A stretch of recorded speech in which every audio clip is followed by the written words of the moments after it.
Check, check.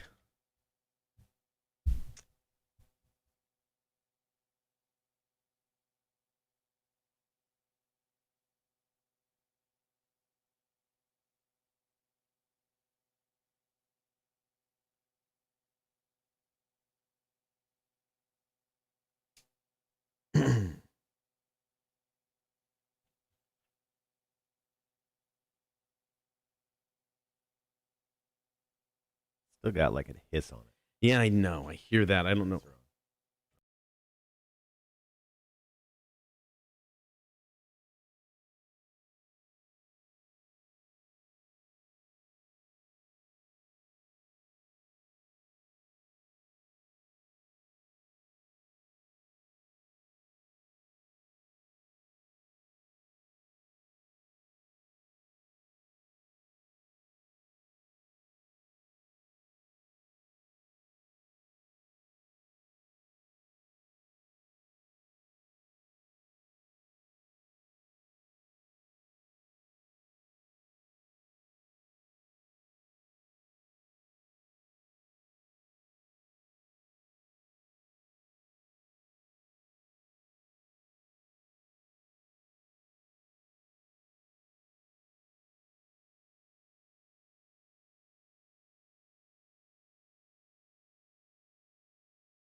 Let's do this. Happy Thursday, Kotter and Marshall show. One step away from the weekend. If you're not on that stream, do it. You can check out the show. Watch it live every morning. Facebook, YouTube, and Twitch. Be sure to like, follow, and subscribe. You can always listen to the show. All you got to do, we're on the radio, download the app, Rock 1061. It is free. Get us on your in-home smart speaker or the website, rock1061.com. Marshall, good morning. Good morning. I watched the last episode of Loki last night, the Disney Plus series. It leads into what they're going to be doing, I think, very, very well. In case anyone hasn't watched it, watch it as soon as possible because you'll fall into all sorts of spoilers like I started to do, and then I realized I should just throw my phone across the room and just watch the damn episode. That's what I did. Well worth your time. I got to get to it. I fell asleep during episode 2, much like I fell asleep during episode 1. Mm-hmm. So eventually I'll make my way through this series. Now, they said we're getting a second season already. So does the end of this, without spoilers, does it set up for a second season, or does it set up more just for the MCU in general? I would say it's the later. I would say it sets up the MCU. It sets up more, maybe more of the movies, because we know there's going to be like a multiverse type of situation going on. Maybe. I don't know. But yeah, I think it more sets up the films than it does a second season. Okay. Speaking of movies, I got a question. I've never seen any of the Fast and Furious movies at all, but I'm seeing all kinds of memes, about family. About family. Yeah, man. Is it that bad, or is the joke just gotten out of hand, or is the movie that ridiculous when it comes to family? I haven't watched any of the Fast and the Furious movies since number 5. I think they're on 9. So no. It's just like they're the same thing. They're just like they're over the top car action stunt flicks, and Vin Diesel is a horrible actor. He somehow his only good performance is by saying the word Groot over and over. So that's his most high profile performance he's ever had. I mean, he's just not a good actor, and then he just constantly talks about family in these films, and apparently it's gone on and on and on, where it's become this huge meme sensation on the interwebs. When we went to Universal, there's a Fast and Furious ride. Yeah. Way better than I expected, and they do mention family multiple times along the ride. I took that ride. I don't remember it, but yeah, I can get that, yeah. All right, welcome to the show. Coming up, all kinds of stuff to get to today. I'm going to get quizzed in the face at the top of the 9 o'clock hour. I got an interesting list. Fictional characters that were supposed to die in movies or TV shows, but for some reason are kept alive. I find this interesting because I think we can take a look at it and kind of debate how it would have affected the movie or TV show if they would have killed off the character like they said they would. I'm going to take your calls, comments, and texts today at 7 o'clock. What little act of kindness really impresses you? And then, of course, kick off the show with About Last Night. Deadpool did a reaction video for Ryan Reynolds' new movie, Free Guy. Fantastic. There was a company making gun kits that made actual Glocks look like Lego guns. Yeah. I got no issue with guns. This just seems like a bad idea. And we're going to kick off About Last Night with this story about Richard Sherman. Just came out yesterday. This is crazy stuff. That story's coming up next. Kotter and Marshall Show, brand new Mammoth WVH. It's Don't Back Down, Rock 106.1. Woo. Family. But yeah, I see all of them. I'm like, I've never seen the movie, so I don't know if it's just the meme out of control or if after 9 films, it's just ridiculously stupid. I think it's just ridiculously stupid because it was ridiculously stupid at final, Fast and Furious 5 or Fast 5 or whatever the hell they're calling it, man. No, I stopped watching it. I think The Rock was in the last movie that I watched. I think that was 5. Okay. And then he got a spinoff. Yeah. I thought there's another spin. I mean, hell, man, make as many as you can, I guess. There's only one other spinoff, and I think they're doing 2 more, I think is what they said. They're doing 2 more. Hell, I don't know, man. As soon as it's over, that's the... I mean, 10 films in a franchise is more than enough to kind of whatever, go over a story. Good Lord. Morning, Rhett. Morning, Charles. How you guys? What's up, all? I got home yesterday, and I napped for almost 3 hours. Good. That's beyond a nap. It was. You know that's beyond a nap. You know right? what? It was an ultra nap. There's ultra marathons. This was an ultra nap. It was great because I texted my wife. It's like, hey, I'm coming home. And she's like, well, we're actually just going to head out and do school shopping for the kids. I'm like, cool, I'm sleeping. And I got up at 4:45. They were still gone. And ate some dinner and then went hosted bingo. I felt great. It was awesome. Yeah, they say mostly an hour or less is a nap. Anything over, I think, is just sleep. So I just slept yesterday. Yeah, you just slept yesterday. That was beautiful. Yeah. Oh, man. So the first story coming up here in about a minute and a half, we're going to talk about Richard Sherman, former Seattle Seahawk, former San Francisco 49er. Had a little bit of a night. Yeah. Had a little bit of a night. Yeah, I don't know, man. It's just kind of crazy. And it's ongoing. So, the information we got now is way different than when it first came out. So, yeah, it's just kind of crazy. I didn't see any updates outside of that story that you sent me. Did you have something else? No. That's the update. When I first saw it, they didn't have any of this information. It was just that he was arrested for domestic abuse or, battery or something. And it's like there's really no information behind it. And then this morning it was like, holy crap. Yeah, they found out all kinds of stuff. Yeah, he was having a night. Yeah, we'll say that.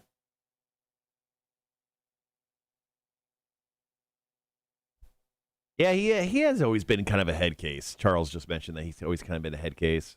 He's always a boisterous guy. He had he had like a torn Achilles when he went to San Fran, so he hasn't really played much over the last year and a half. He definitely wasn't the same player, so everyone talked about that. And he's a free agent. He hasn't signed with a team. Probably not looking good after this incident. All right, we got about 15 seconds or so. We'll be right back.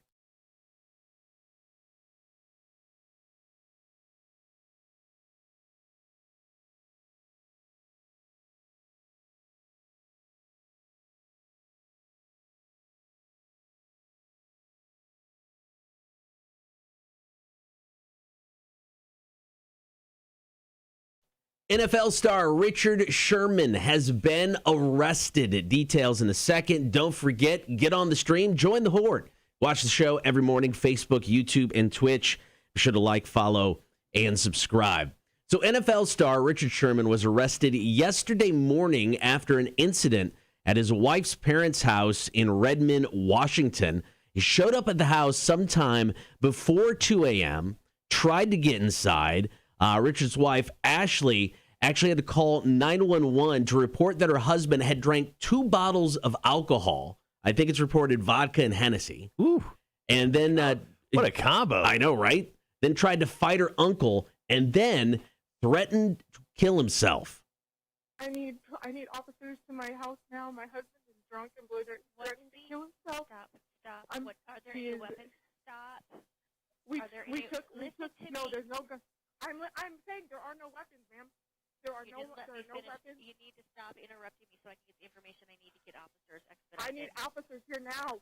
What's he doing that you think he's going to harm himself? He's being aggressive. He has sent text messages. He's trying to leave now in the house. He's being aggressive. He's wrestling with my uncle. He's threatening to kill himself. He has sent text messages to people saying he's going to hang himself. He's saying that if the police show up, so please don't shoot is what I'm asking. It was like a 3-minute 911 call. The 911 operator, kind of a jerk. Yeah, I mean, I understand. Shut up. I understand you got to get information, but yeah, it was a little abrupt, if you will. Yeah, no, I mean, yeah, a lot of people on the internet who've heard this call was like, man, that 911 operator just not the nicest person in the world. And also, when she says wrestling with my uncle, that just sounds like a good time. Like, but boys being boys, dudes being dudes. Like, hey, man, I'm going to get drunk and we're going to wrestle. That happens all the time. Well, when police arrive, supposedly Sherman was so unruly, they had to sick their dog on him. He suffered some lacerations on his legs. Some cops suffered some minor scrapes as well. And that wasn't the only issue he had that night. Shortly before he arrived at his in-laws' house, he drove his SAV into a closed construction zone where people were actually working. No one was hurt. One of the workers called 911. They found his vehicle in a nearby parking lot, had a lot of damage. He ran into a concrete barrier. Whoops. And one of the wheels almost completely off. Well, the concrete barrier probably jumped out in front of him and then burned him on the backside, kind of like his coverage in the NFL. That's not his fault. That's not his fault. The back end should have helped him out. Fair enough. Now he's facing several charges, including burglary, domestic violence, suspicion of resisting arrest, and malicious mischief. He'll probably get that all knocked down his family probably won't press charges against him, so I'm guessing he'll get a DUI because they'll prove that he was driving. Right. And then he'll get some other thing that'll probably get dropped. This is one of those weird, crazy instances where because he's rich enough, he'll get the bare minimum and he'll just float by. He'll get suspended for a bunch of games, and then he may play. There's a chance he may play in the NFL again. His wife, Ashley, released a statement, said at this time we're not going to make any statements except he didn't harm anybody. My kids were not harmed in the incident. He's a good person, and this is not his character. I mean, I just hope the dude's okay because, this is like one of those beginnings of the story of this is how the guy fell off the deep end. Yeah. Well, it's one heck of a bender. Drinking a whole bottle of vodka and a whole bottle of Hennessy. Woo! I wouldn't even be able to stand up. Let's just hope Richard Sherman is okay. If you need some help, dude, get it. All right, coming up number 2 for About Last Night, there is a gun manufacturing company that actually made a gun kit. So you can cover an actual Glock with a kit that made it look like a Lego gun. Yeah. A little crazy. Lego, they were not fans. We got details coming up next. Kotter and Marshall Show, Rock 106.1. I got a lot of opinions on this next story. So stupid. Anyway, we'll get to it. Guys, good morning. Rhett says I worked all night, so now I'm heading home to sleep. Good Lord, Rhett. Work third shift? What'd you do wrong? T.A. Grendel, good morning. Best morning show in Savannah. Sleep, what is that? Just finished the 6th of 7 days doing 12s. Good Lord. That sounds horrible. Yeah. Morning, Gibby. Recos, he'll just plead a property damage. Yeah, he's got enough money, man. He'll make most of that go away. He just, like I said, he had a night. If I had a night like that, I'd be in jail for quite some time. But because he had a night like that, I don't know. He won't serve any time. Yeah, probably not. He'll get the slap on the wrist. He'll pay a bunch of money. He's got some. That's about it. Yeah. Ooh, a 12-hour shift. Yuck. Yeah, that does not sound fun. apparently it was 12-hour shift day, and we did not have to do it yesterday. I don't know if you heard, Kotter took a 3-hour siesta. So nice. Definitely wasn't a nap. It was an ultra nap. I'm just going to go with that. I'll never run an ultra marathon like Greg, but I can sleep with the best of them. Dude, if you run an ultra marathon, you suck as a human being. No human is meant to run that long. So are ultra marathon runners worse than CrossFit people? No, they're on the same level. Is it? Okay. Jesus Christ. I was in Chipotle the other day. So I was having lunch with my wife, and, dude, I had the clown car of douchebag CrossFit guys come in. All of them are getting bowls, every single one, and they eat. Maybe they're ex-military guys, and no offense to these CrossFit guys. I'm sure they're just great human beings in general, but they were decked out in CrossFit, blah blah blah, gym CrossFit. They had the legit CrossFit shorts, the embroidered CrossFit shoes. Seriously, I have to see another CrossFit guy walk around goddamn Savannah. Because I knew if I said anything to him, he'd tell me all about it. Oh, they would tell me. It's a cult. It's a damn cult. I'm just going to buy a bunch of CrossFit clothes and talk about how, I'm getting into CrossFit. You don't have enough money to buy CrossFit clothes. It's that bad? Yeah, you also have to be in another class of work that's beyond ours to be able to afford CrossFit. So a couple years ago, a place opened up basically in Thunderbolt, a CrossFit place, and we had talked about doing some advertising with them. So I went out for the grand opening, and they had the free thing, and it about killed me. Yeah. I mean, legitly about killed me. It's like you had to partner up. I didn't know anybody there, so somebody else was there by himself. So we just kind of partnered up on it, and it's like you could split all of the things you had to do, and if one did more, one did more. And I looked at him after about 5 burpees, and I think we had to do 30 total. I'm like, rest of yours, man. Sorry, I'm out. It was honestly brutal. F that. It's something, that's for sure. Charles, yes, I did get my log toss workout yesterday. So Charles, he owns a company called EBI, right? So they do all sorts of stuff and go on and on. They do everything from indoor to outdoor. They could build you a dock. They could build you cabinets inside your business. He came by and dropped in a fence for me yesterday for my wife's butterfly garden. Yes. That's right, butterfly garden. I'm that person. Anyway, so he went and did that yesterday, and I had a tree that fell over. That we talked about it a couple days ago on the air and on the stream, and I needed to borrow a chainsaw because I just couldn't. I don't have a chainsaw. Right. I'm not that guy. I don't own one yet, probably. And Charles wound up cutting this thing up for me on his way out because the dude just carries around a chainsaw. Of course he does. Everywhere he goes. He's got his Glock and he's got his chainsaw. No Legos involved. But he chopped it all up for me. So kudos to Charles. Extra little bonus to my fence installation there. But yeah, I had to carry all the pieces of log or wood to the side of my house and to the front curb. So yeah, that was definitely a workout yesterday afternoon. I got done with my short nap, an hour, did some work, and then walked it all out. Man, it was quite the workout. I bet. They're not light. All right. We got some Bush, everything Zen coming up. After that, we'll get into story number 2. Is it called Culper Precision? That's what I was thinking. Okay.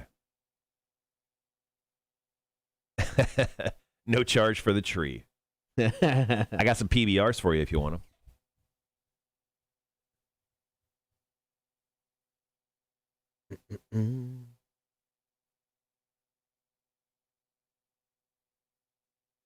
Buford Water Festival. I completely forgot was this weekend until I had to cut some commercials for the Buford Water Festival. Yeah, Buford Water Festival is this coming Saturday. Yeah, I think if the opening ceremony is tomorrow, then everything else goes down. I've been out in my 12 years. I've been out to the Buford Water Festival one time.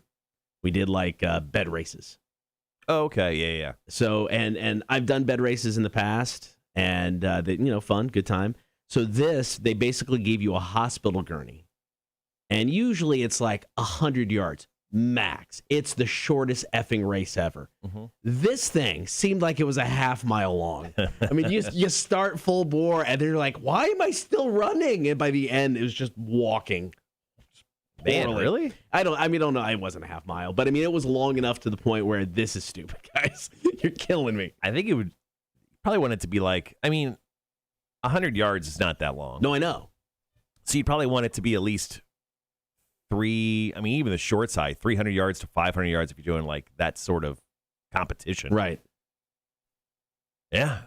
Yeah, it didn't go well. Yeah. We didn't win. We have Jake and Mac from Bob 106.9 going out there. They have the big concert out in the park on Saturday. Rodney Atkins, Lainey Wilson. It's going to be a big show. They're going to have so much fun out there.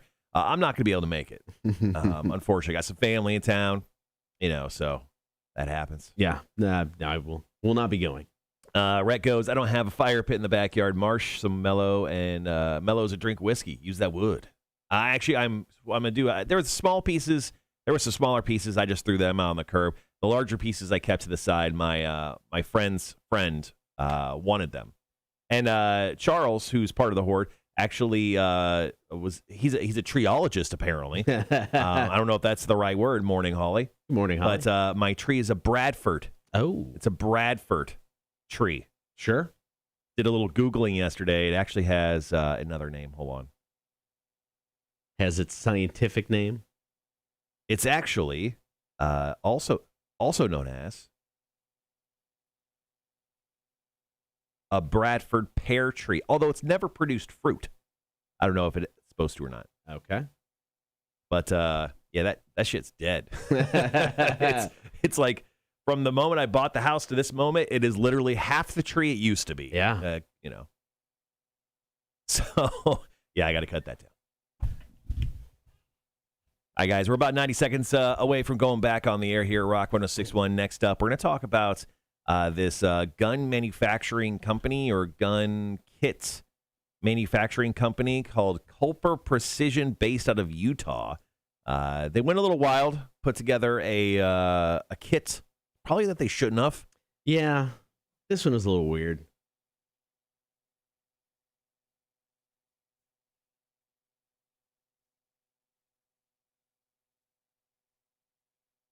All right, guys, got about a minute?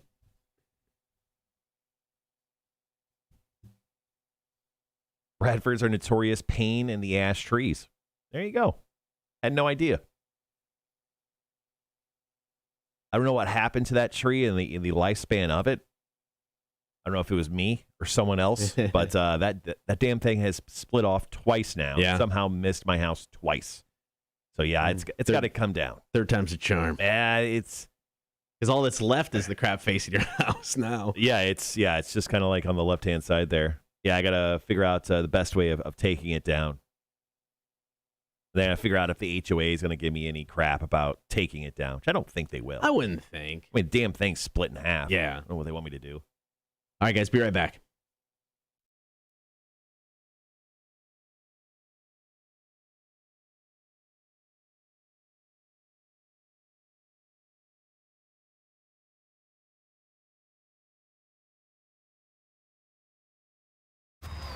The Kotter and Marshall Show, Rock 106.1.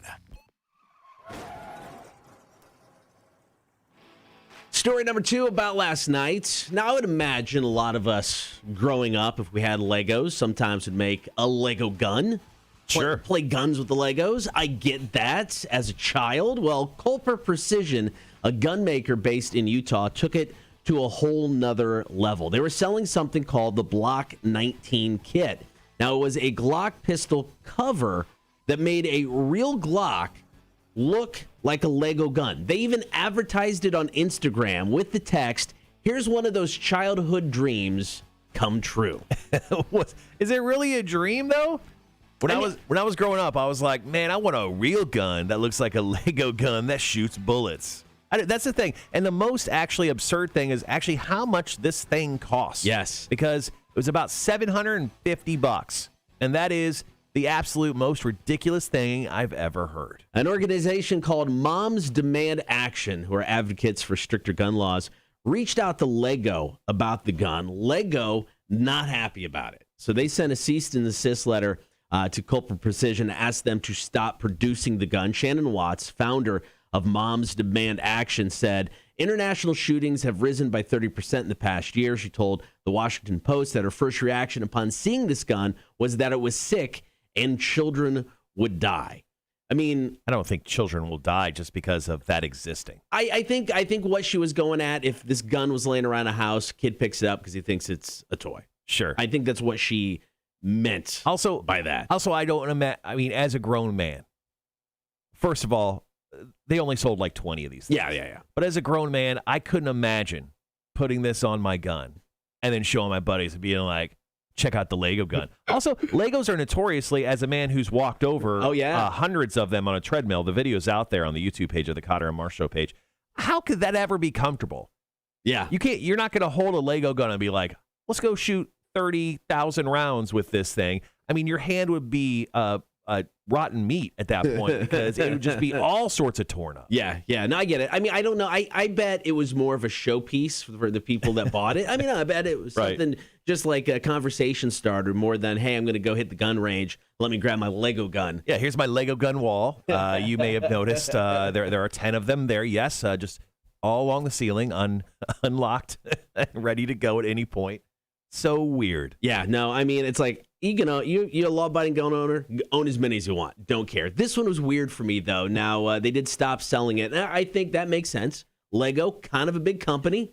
I'm guessing they've got the money to back up some lawyers, so it's probably just easier to back away from the Block 19. Yeah. So, Kotter Precision's chief executive, Brandon Scott, confirmed to the Washington Post they're no longer selling them because it turned out it was a dumb idea. All right, coming up next, story number 3 about last night. Ryan Reynolds, uber creative when it comes to promoting his movies, and he went back to the Deadpool character to promote his new flick called Free Guy. Got that story after Tool. This is Sober. Kotter and Marshall Show, Rock 106.1. I can't imagine being a grown man and being like, yeah, I spent the $750 on the Lego Glock kit.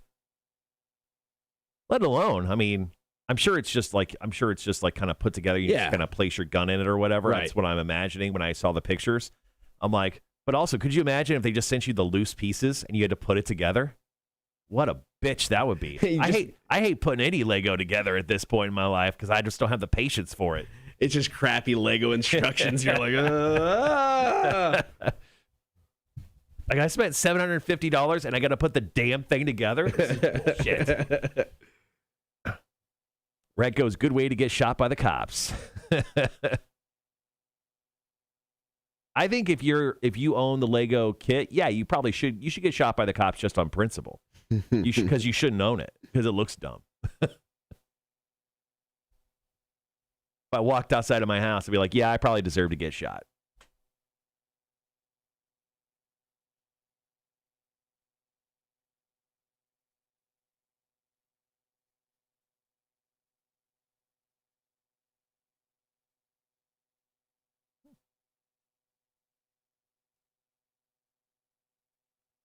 All right, guys, coming up next, going to talk about Deadpool, kind of showcasing the new Free Guy movie.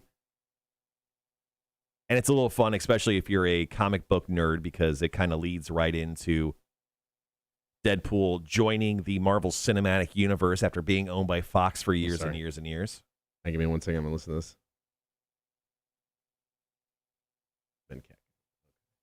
Sorry, they haven't updated news today. That was a new one. So gotcha. Wanted to see who I can reach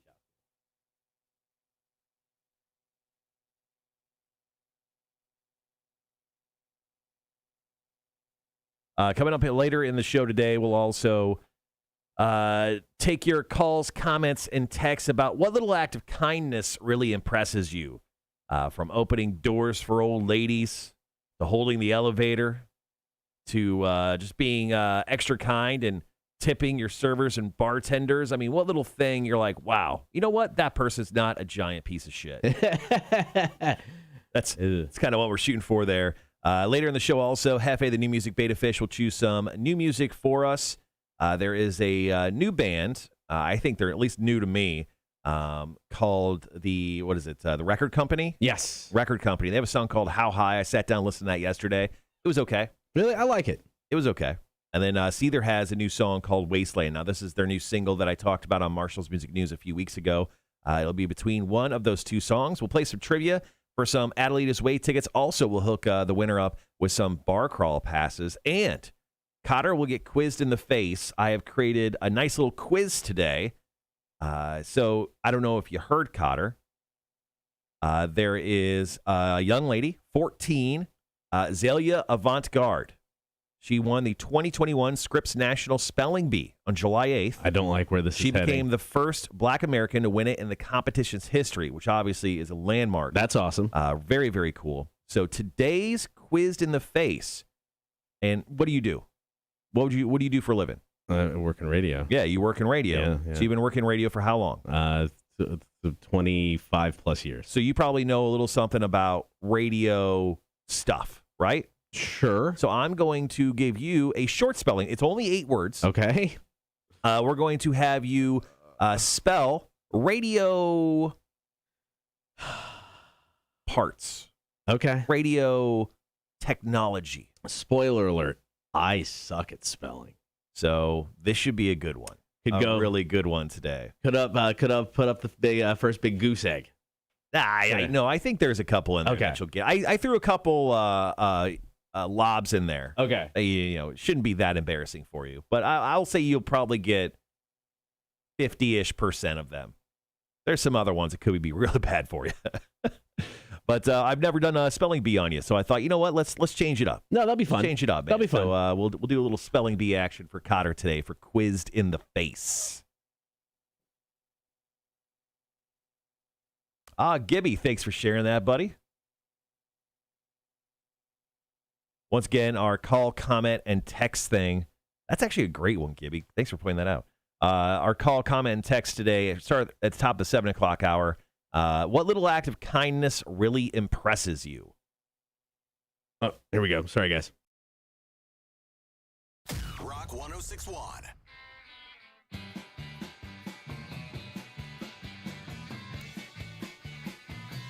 It is the Kotter and Marshall Show. We've got About Last Night story number 3. Like we were saying, Ryan Reynolds, always one to get creative when it comes to promoting his new movies. Well, he released a reaction video to the trailer for his new movie, Free Guy. But the cool thing was, he did it as Deadpool and was joined by Korg from Thor Ragnarok. Now, Korg, of course, is voiced by Taika Waititi, who is also in the movie Free Guy. So these guys are just best friends. They're just hanging out. They're doing stuff. Taika Waititi should direct the next Deadpool movie, but that's another conversation for another day. Now, this Free Guy movie was supposed to come out last year. It was supposed to come out last summer. Then they moved it to like Christmas time of last year. Then they're like, oh yeah, movies are still not going on. So they've moved it to August 13th. Free Guy is the NPC open world video game movie where Ryan Reynolds has become aware that he's actually a character in a video game, and then he wants to kind of get out of it or just change up his world. It looks really fun. It looks over the top and stupid, which I get for most Ryan Reynolds films. So I'm actually really excited about checking this one out. Yeah, we power ranked movies we were excited about over the summer. I think this might have been my number 1 pick. Yeah, it was right up there. Yeah, I'm really excited about this. This will probably be the first movie I go see in the movie theater. Really? Yeah. Okay. Because, I mean, I don't think there's anything. It's a month away. I can't think of anything coming out within the next 30 days that I'd go see. So this may be the first one I go see. Now, in the video, Deadpool and Korg just kind of banter back and forth, make fun of it. But it was at the end that I really I thought was the best part about the video. Deadpool asked Korg his advice about getting into the MCU. Have a dream, chase it, lose that dream, just sabotage all sorts of happiness in pursuit of that dream, climb up to the peaks of that mountain, and when you get to the top, land at the bottom and realize you're never going to achieve that dream. And at that point, check your emails. Maybe you'll get something from your agent saying, Marvel wants to talk. Yeah, I prefer Dark World. I'm sorry. That was the best part about the whole video. The whole thing was good. It's definitely fun, man. We miss Deadpool. We need more Deadpool in our lives, in our world. I hope he shows up like in this new Spider-Man movie. We're supposed to be getting a trailer for that, I think, in the next month or so. Okay. A new Spider-Man film coming out in December of this year. I would love to see Deadpool make his way, even in just a cameo way, back into our lives because we need more Deadpool. I mean, they don't start filming Deadpool 3 until like 2022. So, yeah, next year, yeah. So I mean, any chance we get to see him earlier than that would be great. All right, coming up next, we're going to talk about the Thursday Throwdown at Coach's Corner. It's going on tonight. We've got all the details. It is the Kotter and Marshall Show, Rock 106.1. All right, guys, once again, what little act of kindness really impresses you? Gibby with a great one. He goes, just people returning shopping carts to the corral. That is so overlooked. That's why I was stunned when I read that. And then I had to reread it and be like, oh, yeah. People are shitty. Yeah, they don't do that at all. I hate that. Yeah. And then they just leave the cart right there in the middle of a parking spot, and you think you got a free one, and then you like almost run into the cart. Son of a bitch. Yeah, leaving in the middle of the parking spot's a big time dick move. Yes.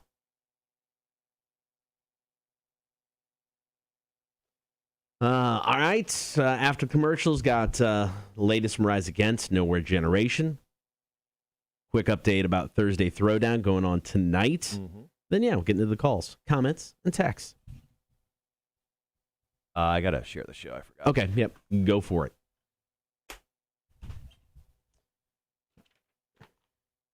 After 8 o'clock, or top of the 8 o'clock hour, I came across the list.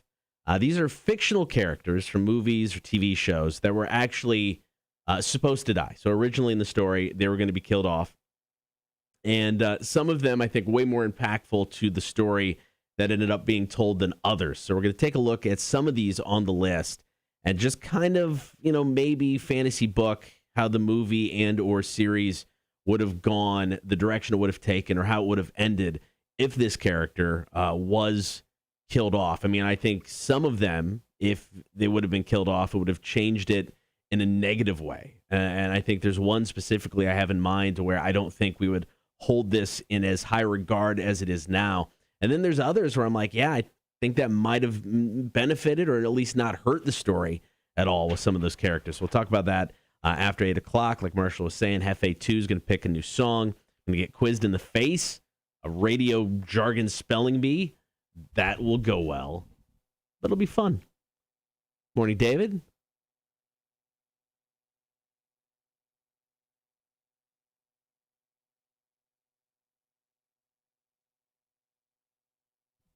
After 20 years, I broke the news to my boss. I was leaving pest control. Will give him time to replace me. Did not go too good. Boss not happy losing you, I'm guessing. Man, after 20 years, though, yeah, you don't want to lose an employee like that. Kidding me?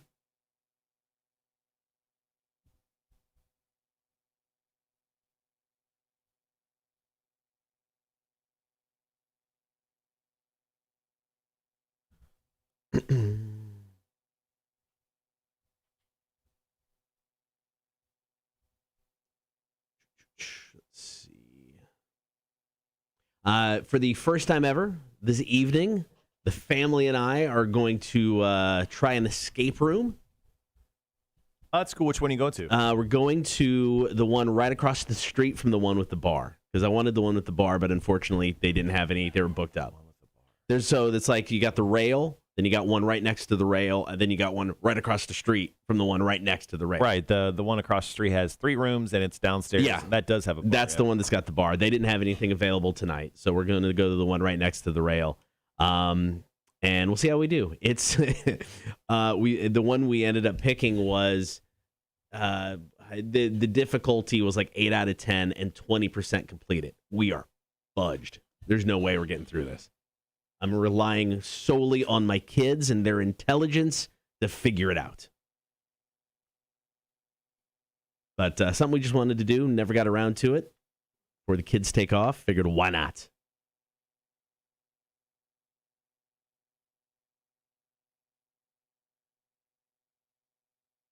I did one with my family. It was last year. Yeah, and we completed the hardest room in the Savannah Escape Room, or Savannah Escape Company. I think right. It's the one that with the downstairs and the bar. We did it with like 10 minutes left. So wow! I think you guys will be okay. Yeah. So I don't know. Never done one, so we'll see.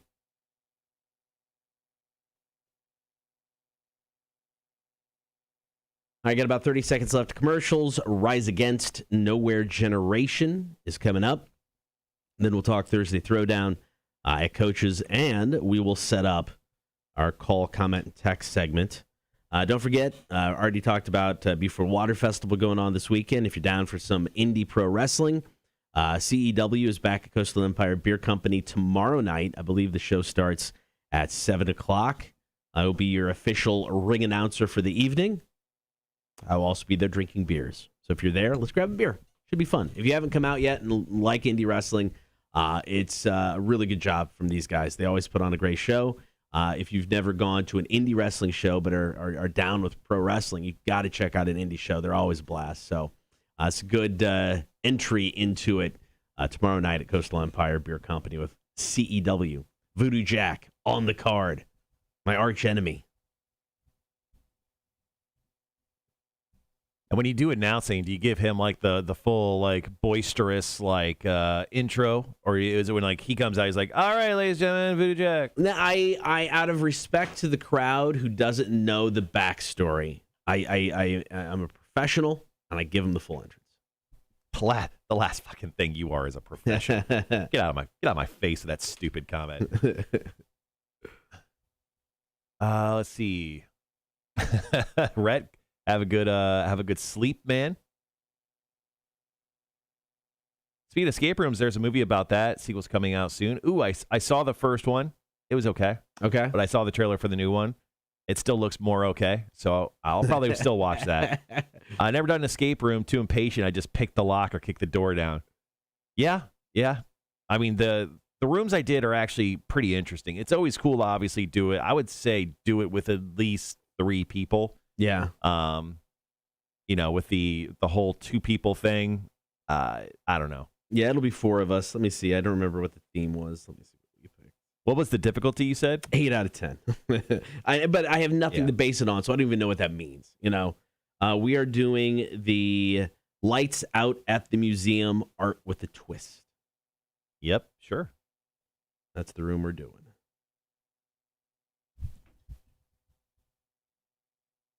Yeah, a lot of stuff is obvious, at least to me, man. Like, and then they'll give you hints too. They'll give you like up to 3 clues throughout the whole process. Most of them do. Yeah. I'm with Charles though. As I get older, I have less patience, so I give myself 20 minutes, 15 minutes before I get to a point of frustration. All right, got about 90 seconds. Yeah, with the Savannah Escape Room or Savannah Escape Company, whatever it is, that downstairs one, I've done 2 of the 4 rooms, and I beat the 2 hardest. And then I think it was actually the second one I went into was actually harder than the first. Okay. So it had a harder difficulty or less difficulty. Anyway, it's fun, man. You'll have a good time out there. Yeah, I'm looking forward to it.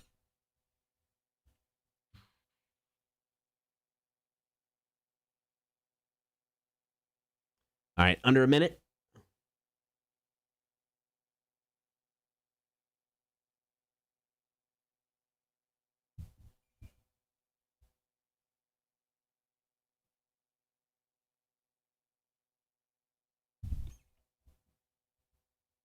All right, 30 seconds.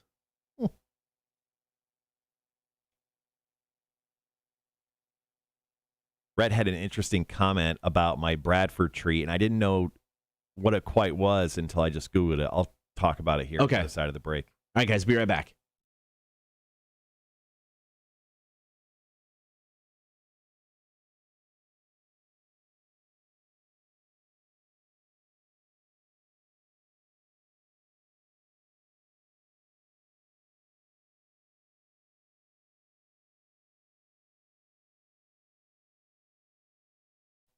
Live music is back in the Low Country and Coastal Empire, and that includes local artists, local musicians, with the Thursday Throwdown at Coach's Corner in Thunderbolt. Every Thursday starting at 7, it is an open mic night, but it's a little bit different. It's not like just you're going to go up there necessarily by yourself. You can, But they've got a group of people that are there every night hosting that are playing songs as well. Mm-hmm. So you can come on in. You can sign up. Sign up starts, I believe, 6:30 or so. You can sign up anytime throughout the night. And you can get up on stage, play with them. I've seen that a couple times. Or you can get up and do your own thing. I've seen that a couple times as well. So, I mean, if you're a local musician, great chance to get up on the Soundgarden at Coaches. Yeah, and it's kind of cool because, I mean, the band could, like, really, like, if you're just doing, like, a cover song, and they know it, they'll play it along with you, and you can go up there and sing, or if you want to play the accordion with it, or if you want to play the harmonica, if you're doing some Blues Traveler, you can go up there, be like John Popper, and just, blow on that thing. Whatever they call it. The harp? Is that what they call it? The harp? The harmonica? Is there like a slang word for it? I think the harp, right? The old slong key. Long. Did you say slong? Long blowy thing. Let me get up on stage and blow that for you in front of everyone in this crowd. That sounds like an OnlyFans thing. Ooh. I need to buy some harmonicas. somewhere somebody's turned on by that. You will make a crap ton of money. Yep. Thursday Throwdown. If you're a local musician, you just like local music, check it out. Coach's Corner in Thunderbolt tonight. It starts at 7 o'clock. Coming up next after 7, we're going to get to our call, comment, and text segment, 800-394-1061. What little act of kindness really impresses you? Now, it could be a generic act that could be done over and over again. Maybe it was something specific just for you, somebody did that made your day. Maybe you made somebody's day. So hit us up now, 800-394-1061. Call, comment, and text. What little act of kindness really impresses you? Got your stories next. Kotter and Marshall Show, Rock 1061. The good old mouth harp, as Gibby said. All right, so I have a Bradford tree in my front yard, and every spring it like blooms, these white blooms. And it's really super pretty, but I mean, it only lasts for like a couple days, and that's it. But he said they smell, and I'm like, Bradford trees smell? I've had one in my front yard. I never thought of that. I never even, come across this smell that they're talking about. Right. So a Bradford pear tree in full bloom, revealing a canopy of beautiful white blossoms, but also emitting a stench that is often compared to rotting fish. The smell lingers for as long as the white flowers do, making it unpleasant to be anywhere near the tree until the blooms finally fall to the ground. I've never noticed that. Does it bloom? Yeah. Okay. I mean, yeah, the tree blooms pure white like early in the spring, March or something. Okay. It's there for 2-ish weeks, and then it's gone. Then it's just a regular-looking tree for the rest of the year. But, yeah, weird. I never knew that it could emit a smell that compared to rotten fish. Interesting. Never smelt that. No, never noticed. Good morning, Wanda.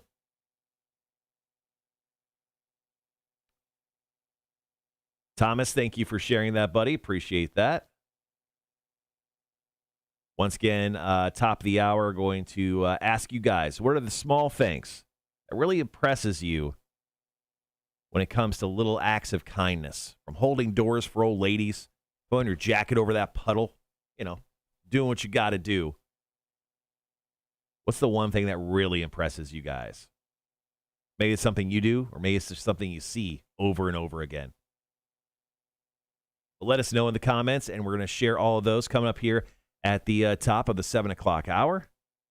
I'm going to run and grab a drink, and I'll be right back. Sounds good. All right, get rid of that. Okay, get rid of that too.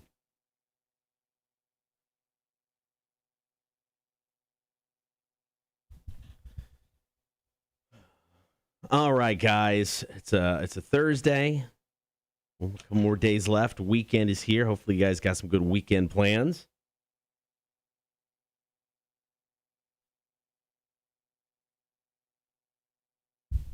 Let's see. All right. So, taking your calls, comments, and texts next about kindness, fictional characters at the top of the 8 o'clock hour. Bottom of the 7 o'clock hour, food labels. Going to talk about food labels that we like to see in food, actually maybe encourage us to buy them. And then food labels we hate to see on foods that doesn't do any good. Got any of those, feel free to hit us up as well.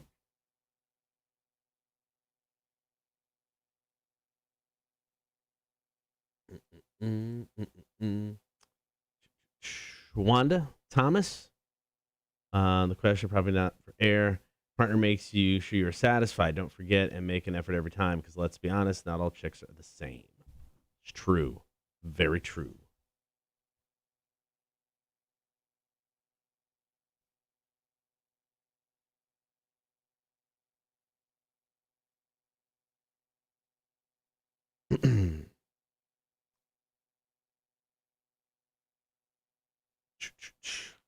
Tomorrow on the show, we'll have Fire Away Friday. Don't know what the songs are yet, but we'll have songs that you guys get to vote on, and we'll play that song around 8:30 tomorrow. We got beer for breakfast, guest to be determined.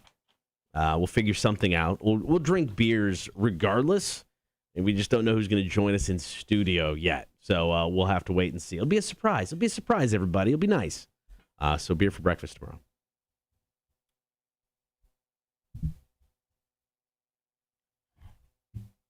All right, back in the studio.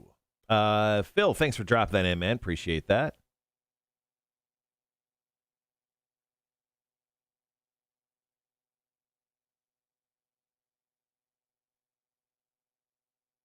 All right, Shinedown's Monsters coming up after the break. I'm going to see Shinedown. I got invited to go see them down in St. Augustine on October, whatever that Friday is. So, was it October 8th? Shinedown's always a fun time, man. I forget who they're playing with. I mean, they have like a rotating kind of lineup of opening acts. Let me see. I don't think Seether's a part of it, but I know they were touring with them for a minute.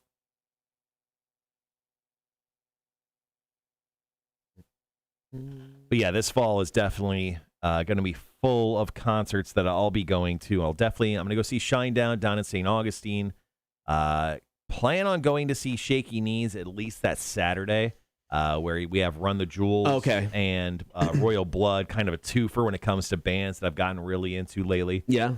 So I got to go see them.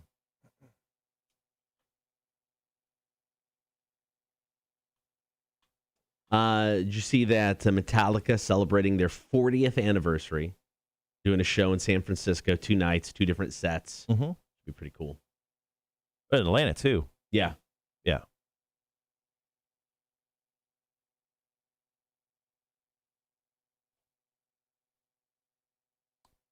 Wanda, here's my input on the question. Probably not for on air, but when your partner makes sure you are satisfied.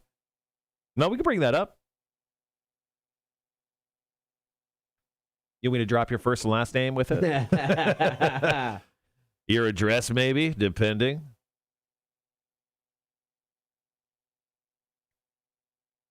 Yeah, Thomas, dude, Run the Jewels is the business, dude. I can't wait to check them out live. Dave coming in with some sad news this morning. Cinderella guitarist Jeff LaBar passed away. That is sad to hear. Were you a big Cinderella guy? I mean, do you know a lot from those guys? You grew up with that era more than I did. Yeah, no. I mean, yes, I knew who they were. I knew some of their songs, but no, I can't say I was a big Cinderella guy. I mean, my band back in the day, go to that like genre of hair metal, always will be Poison.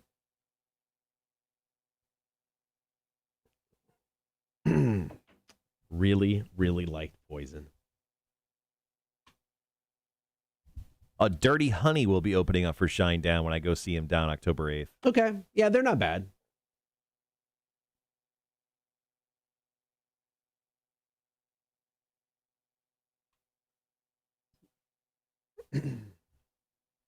See, I don't remember who was playing ACL this year. The lineup was not my favorite lineup. Austin City Limits? Yeah, so it's like, the first year I went, it was Paul McCartney and Metallica. Yeah, I mean, it's a festival. It's a 3-day festival, so there's, 100 or so different artists and bands. All usually, it's one of those multi-genre festivals. But I went down specifically that first year because I'd never seen Paul McCartney. I'm like, I'm going to go see Paul McCartney. Mm-hmm. And it was just an added bonus that Metallica was playing. The second year, Guns N' Roses, I went down for them.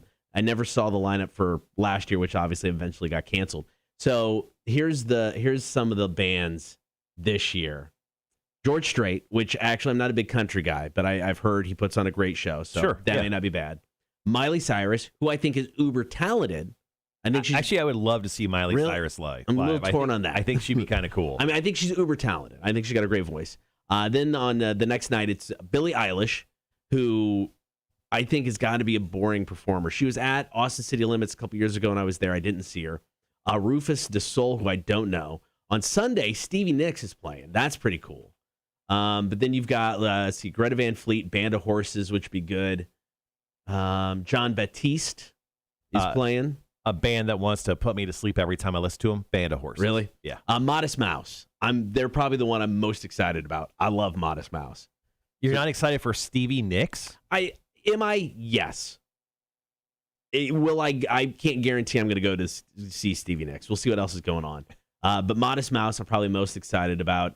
You've got Erykah Badu, Megan Thee Stallion, Machine Gun Kelly, Black Pumas, which is actually a newer band that's really good. So yeah, it's not as solid of a lineup as I had hoped for. I was reading the potential spoilers, and one of the bands that got brought up a couple times was Pearl Jam, and it's like, oh yeah, please make that happen. They're nowhere near this. But I get free tickets, and I just get to go spend time with my family, so I don't care. Kelly says she saw Run the Jewels at Halloween. They were the best. F yeah, Killer Mike. Yeah, I once again, over the pandemic, kind of found, and I was super late to the party with Run the Jewels. I understand they have 4 albums out, so super late to the party with Run the Jewels. But if you guys don't know that band, it's just like a rapping duo, and they are incredible. Yeah. Go check them out. Go YouTube and fall down the rabbit hole like I did, and you will definitely love them. Charles, thanks for sharing your act of kindness. We're about to jump into that here in about 4 minutes or so. Let's see. Talking about the remastered Black album. Yeah. Well, not really. I guess we weren't really talking about the remastered Black album, but funny enough, Miley Cyrus is actually on the remastered Black album. Mm-hmm. But we can get into that once the album comes closer. I'm sure we'll have some, hopefully, to give away. Kelly Ann says Greta Van Fleet is overrated. Yeah. We're going to go see 7 Year Witch. 7 Year Witch actually opened up for Adelita's Way last time they were in town. Okay. They were fantastic. Yeah, I'm kind of with you on the Greta Van Fleet. It's like I don't hate on them as like some people do. I mean, they definitely found a niche, with the Led Zeppelin or just that, classic rock kind of vibe. Mm-hmm. And not necessarily my cup of tea. I've seen them live, though, twice, and they're amazing. They sound just like they do on the record. Yeah, they're great live, for sure. Thomas says he loves Modest Mouse. I don't know enough about Modest Mouse to say whether I love them or not. I know a few songs, but I've never really kind of fell into to their stuff. Wanda says Miley's a great interviewer. I heard her on Stern, and she's really interesting.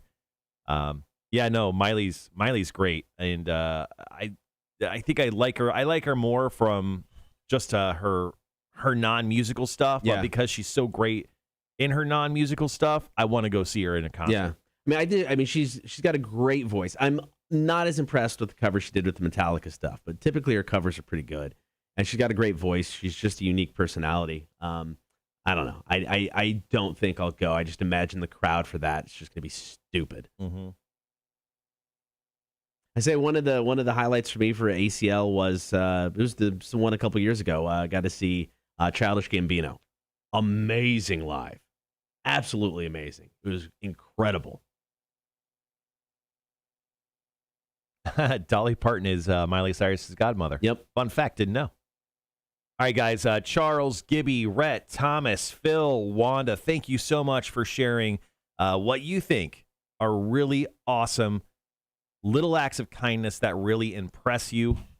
Once again, guys, we're looking for what little acts of kindness really impress you. From holding doors open to buying the person behind you, Starbucks. I mean, what's the thing that you're like, wow, this is kind of awesome, something maybe I should do in my life?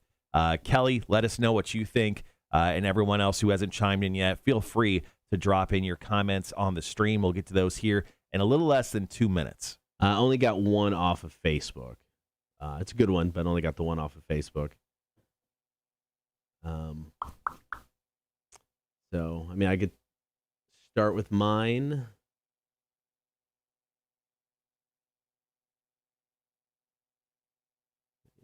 Do a couple off the stream. We can hold the Facebook one for the second one.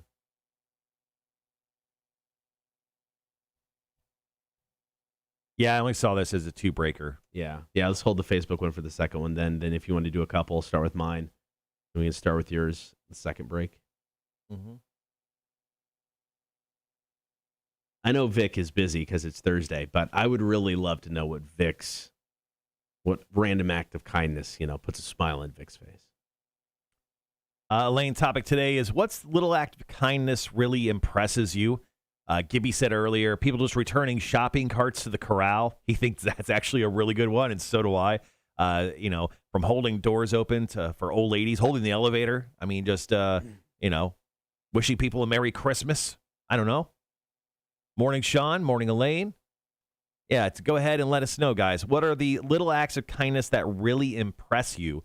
We're going to share those and along with ours coming up here very, very shortly.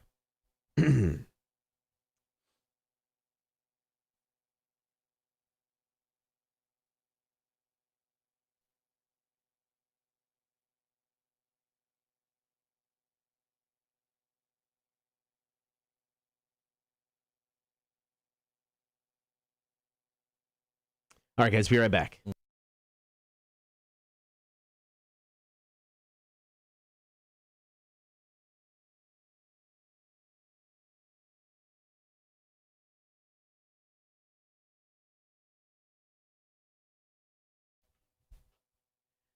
Want your stories today? Call, comment, and text 800-394-1061. What little act of kindness really impresses you? Don't forget to hop on the stream as well. Facebook, YouTube, and Twitch. Like, follow, and subscribe. You can always listen to the show. Download the app for free. Get us on your in-home smart speaker or check us out at rock1061.com.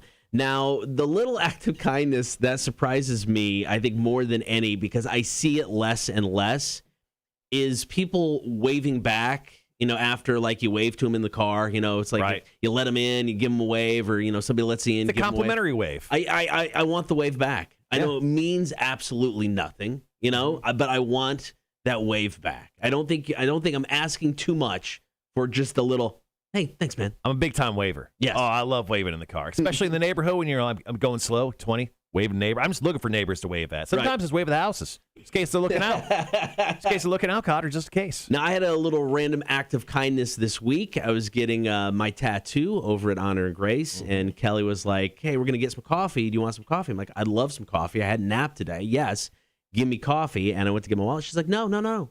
It's on me. I got your coffee. I'm like, oh, that's so nice. And then, of course, she did add the caveat, well, you've given me so much money and all these tattoos. Least I could do is give you a coffee. One cup of coffee. One cup of coffee. Was it good? It was Starbucks. It was the cold brew with the sweet cream. It's my go-to is Starbucks now. If you haven't had it, utterly delicious.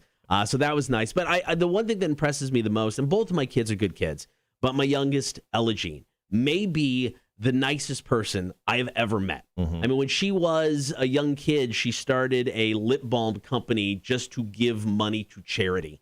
When we were in Disney one year, we had fast passes, and we ended up not going on a ride for whatever reason.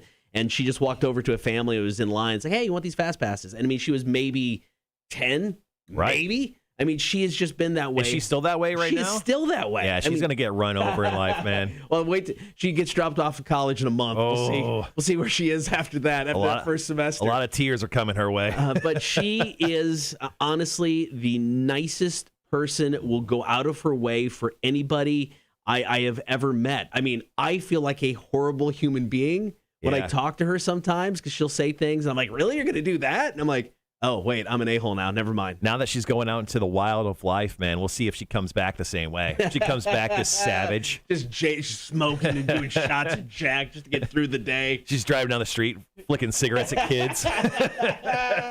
You don't know what it's like out there in Arkansas. Just flicking cigarettes at kids. Did you just kick a dog? What's going on? She ran over a squirrel and she smiled. Then she waves at it. But she doesn't drive, so it just been her stepping on it as she walked past it. It's such a dark future for little Ella. What happened? All right, well, we got some great comments on the stream, Kotter, today. Let's start with Rhett, because Elaine also thought of the same thing. How about this? He goes, my kindness is when someone pays for my drive-through. The pay it forward thing is always nice.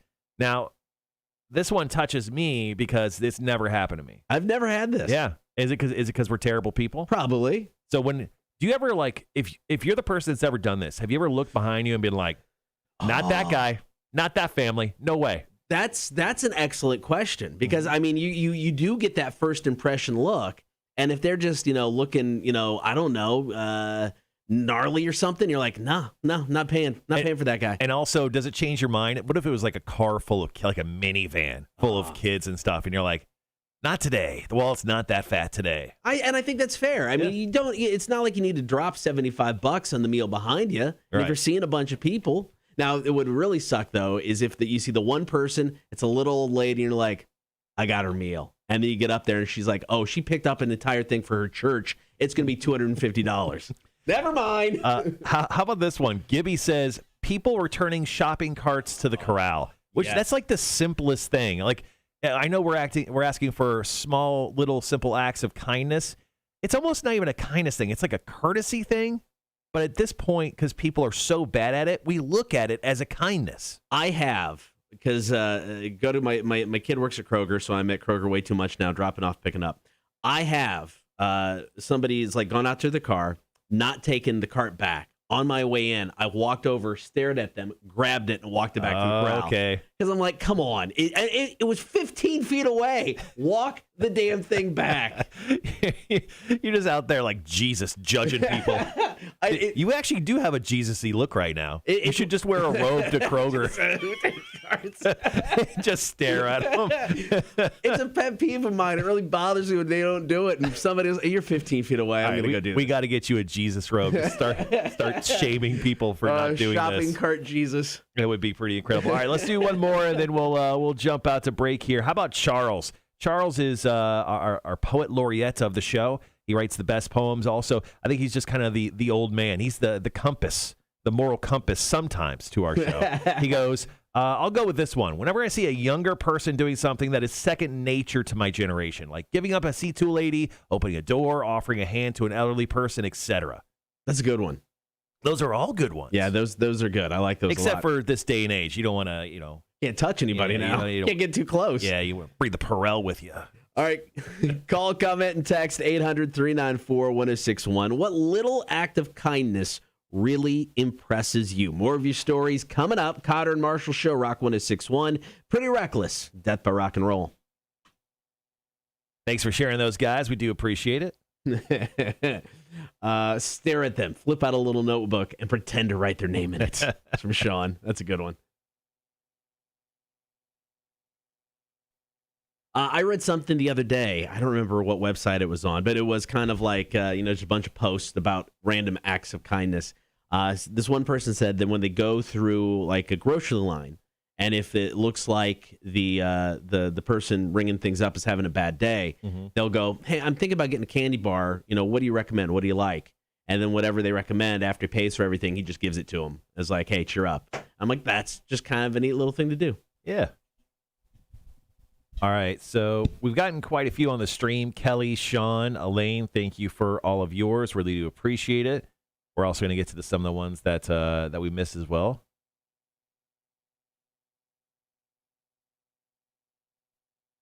All right, Kotter. So here's what I'm going to do. I'm going to toss you some of these. Okay.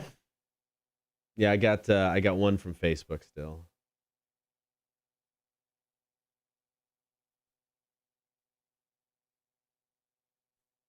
Cut those out. I'm going to email these to you real quick.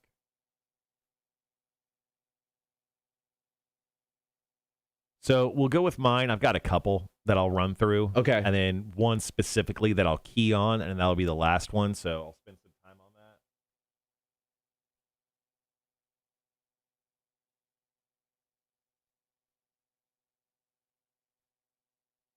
So go ahead and hit up the ones I sent you. They could be quick little hitters. And then I have...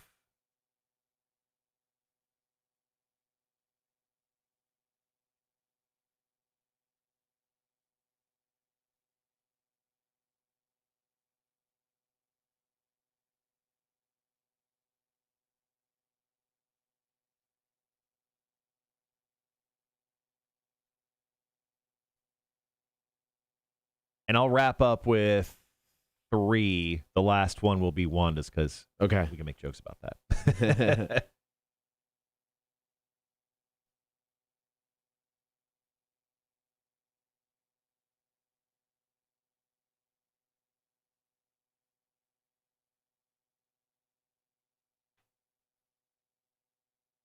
Gibby, that's an awesome one. Yeah, Gibby said that one of the things that's actually really, really nice was when you're in a roadside emergency, he had a tire blowout on him, and his coworker pulled over, who just happened to be a few car lengths down, pulled over and helped him change it out. Oh, that's nice.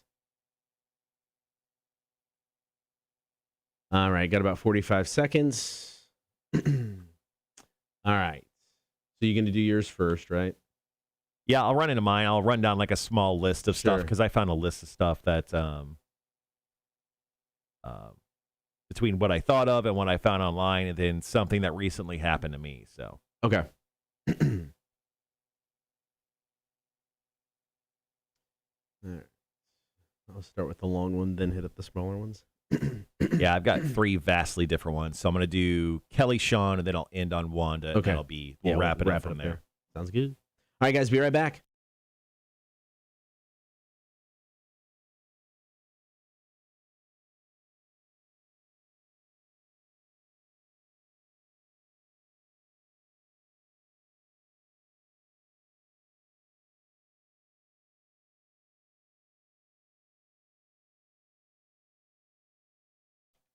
We are taking your calls, comments, and texts this morning. Want to know what little act of kindness really impresses you? 800-394-1061. So I have a whole list of things that I was just thinking of and stuff I found online, like just holding the door or the elevator. It's always a nice feeling when someone holds the elevator for you, especially when you're trying to catch it. It's always a good feeling. So I'll hold a door for a person, but for some reason when I'm like in the elevator and somebody's coming, I got no desire to hold the elevator. Yeah, natural reaction just to hit the close door button. Close the door. I don't know why. Obviously, opening a car door for your lady is Sure. obviously a good look that everyone should be envious of, but not every time. Like I would say, I hold the door or open the door for my wife like 25% of the time because I don't want her getting used to it. I want her to think it's a little treat. You know, it's got to be special. It's like giving her a little chocolate chip cookie. Oh, this is a nice little treat I'm doing for you. How about just giving up your seat like on a train or bus? Yeah. Just allowing someone into traffic. Yeah. Not being that jerk, slowing down, waving granny over, come on, get in front of me, and then screwing over everyone else by jumping over like 4 lanes so you don't have to be behind that slow person. Yeah. I'll usually let 1 to 2 people in, and then that's it. If 3 or 4 try to sneak in, I get upset.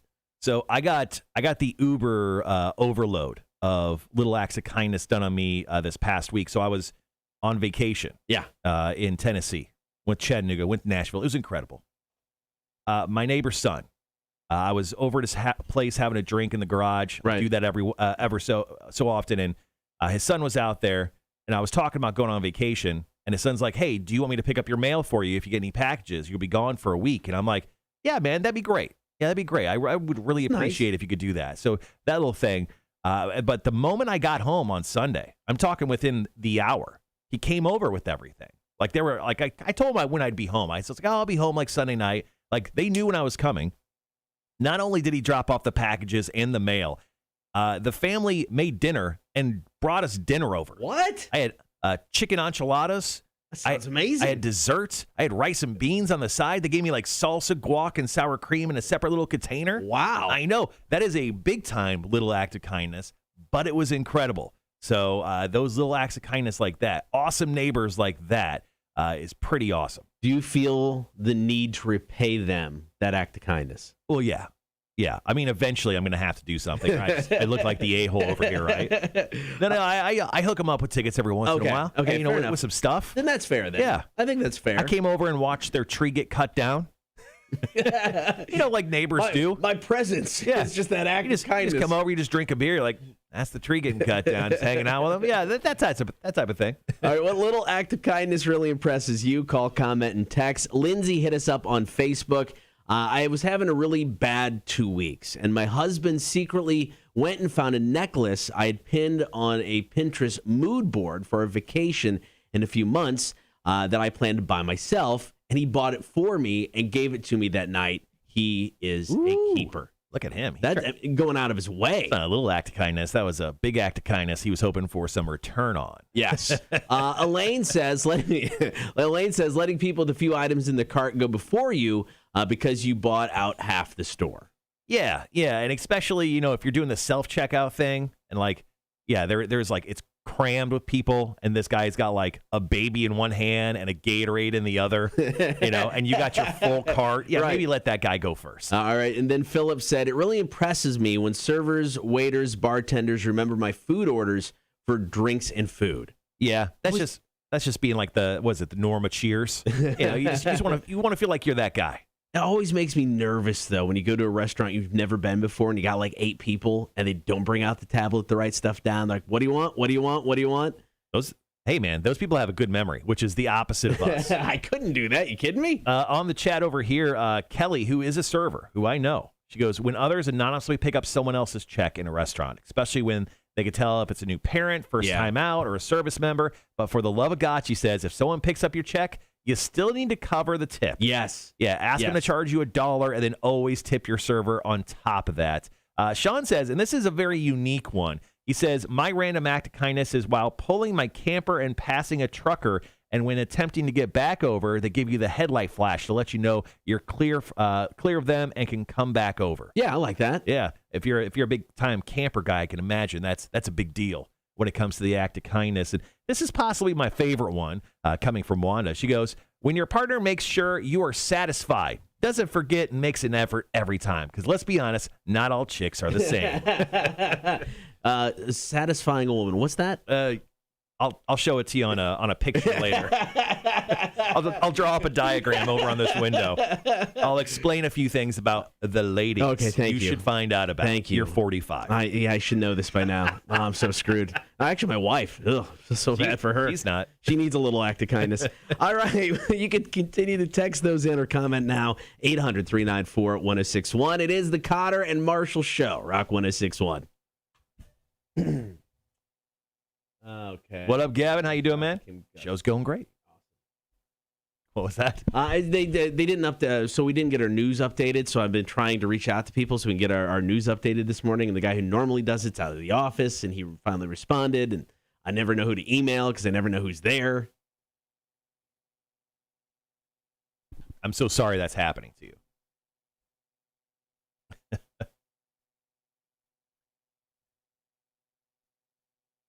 All right, guys, coming up here in just a little bit, we'll be talking about some fictional characters, talking about some food labels, and, of course, taking this phone call right here.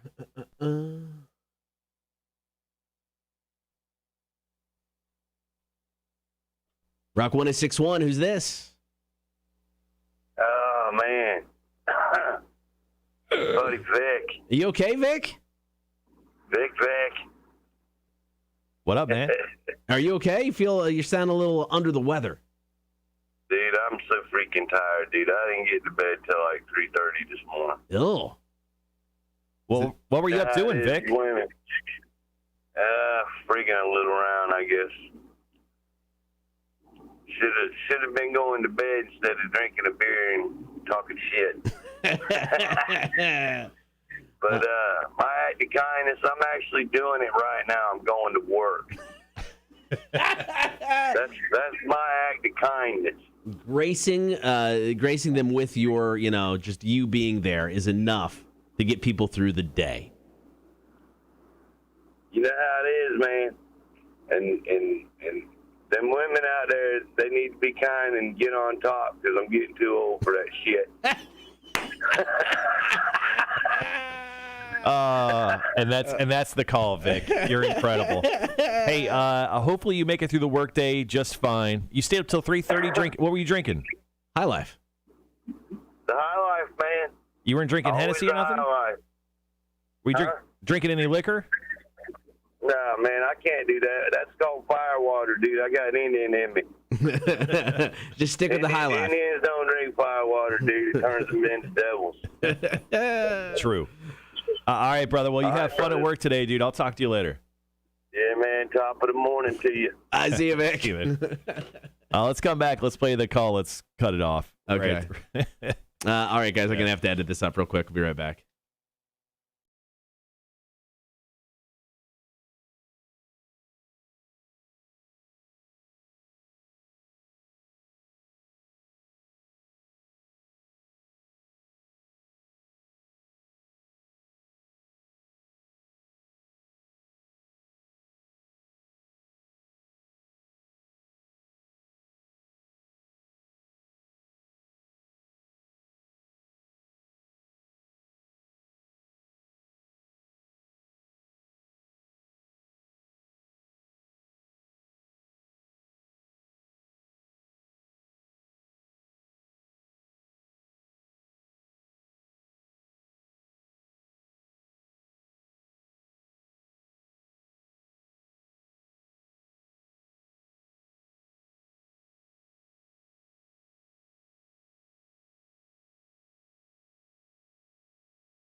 All right, guys, back on the stream. Thanks for hanging around with us there for a minute or two as Kotter edited up Vic's call. So we're in this next break. We're just going to come back. We're going to do a quick reset of what we were talking about, and then we'll jump right into his call that you'll hear back on the stream. All right. See if I missed anything. Gavin just says, curious, what is y'all's favorite 80s rock band? I said mine was Motley Crue. Yeah, mine's Kotter? Poison. Yeah. I mean, for, going that whole, like, hair metal thing, yeah. Back in the day, junior high, Poison was my jam. I love the musical stylings of Men at Work. Technically an 80s band. I do like Men at Work, yeah. I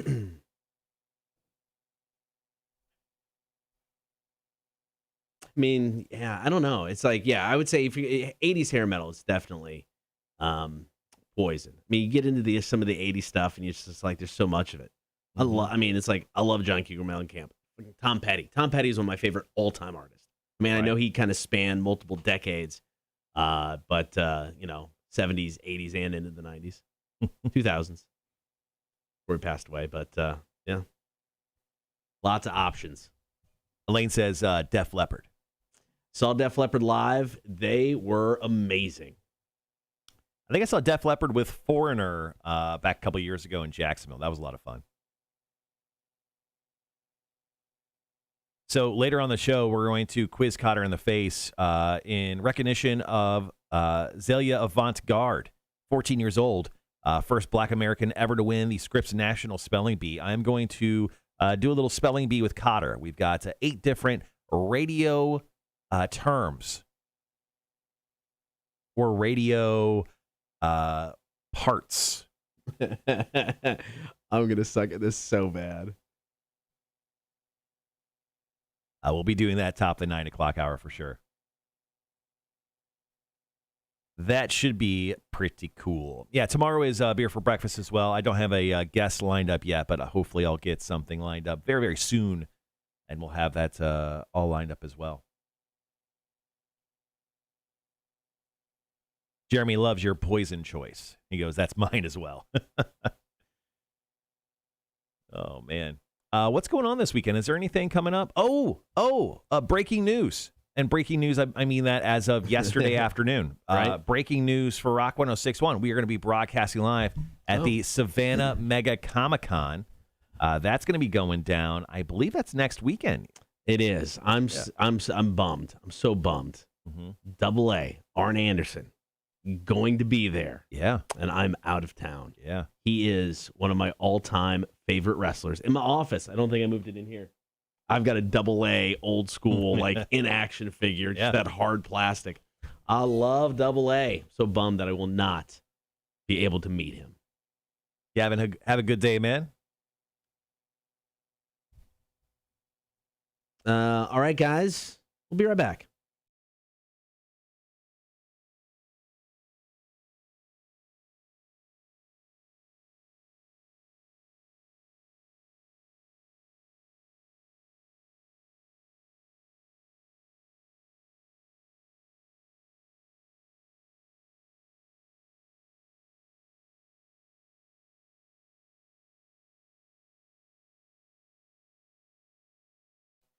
This morning, we are taking your calls, comments, and text on what little act of kindness really impresses you. Off air, I'm like, man, I really want Vic to call because I'm really curious as to what little act of kindness really impresses Vic. Well, Vic delivered, and Vic gave us a call. My act of kindness, I'm actually doing it right now. I'm going to work. That's my act of kindness. Just you being there is enough to get people through the day. You know how it is, man. And them women out there, they need to be kind and get on top because I'm getting too old for that. Just when you thought this act of kindness bit was just going to be wholesome and good, Vic shows up and drops the knowledge. The one and only Vic, ladies and gentlemen. Oh, that was amazing, guys. All right, coming up next, I found this study about food labels when we're out shopping for food. Food labels we like, food labels we don't want to see in food. We'll run some of those down next. Here's the latest from Volbeat. It's Wait a Minute, My Girl. Kotter and Marshall Show, Rock 106.1. Morning, Greg. That's funny. Wanda says, speaking of acts of kindness, I need to say thank you again to Greg for getting a couple free admission passes to Emperors for me and my hubby. Nice. They were handing them out at our show. Oh, yeah. Yeah, they definitely were. So Savannah Mega Comic Con, that is going to be next Friday or no. It's next Saturday and Sunday. Yeah. They're going to have the Clash at the Savannah Mega Comic Con. So CEW, which is the wrestling company that Kotter works for, they're going to be out there doing a little show, but they're going to have all sorts of stuff, man. I know they got they got the voice actress for Sailor Moon. Yeah. They have, I think they have the kid from, are you okay? What the fuck is going on over there? I had a lot of phlegm over the past few days. Yeah, noticed. They have the kid who plays Atreyu from Neverending Story at the Savannah Mega Comic Con. They've got Kyle, the guy who played Kyle, what's his name? Russo in Terminator? I don't know. Yeah, the guy from the original Terminator film. Oh, okay. The guy who came back. The guy who impregnated Sarah Connor. Yeah. Sergeant Slaughter's going to be there. Yeah, that's Kevin awesome. Nash is going to be there. Arn Anderson apparently is going to be there. They have all sorts of stuff there, man. They have done such a good job with this event, making it bigger and better every year. I remember going to the first one, and I mean, you're like, all right, this is pretty cool. And it's not even the same deal anymore. I mean, how much it has grown. It is truly a cool event. If you're into that whole Comic-Con thing, you should check it out. Sam Jones is going to be there, a.k.a. Flash Gordon. Oh, one of my favorite horrible, cheesy movies from the 80s. Queen doing the soundtrack. So good. Yeah, so Flash Gordon's going to be there. So anyway, Savannah Mega Comic Con, it's next weekend. You can get more details on their Facebook page, facebook.com/Savannah Mega Comic Con. You can go check that out, and, we'll be right back, guys. Rock 106.1.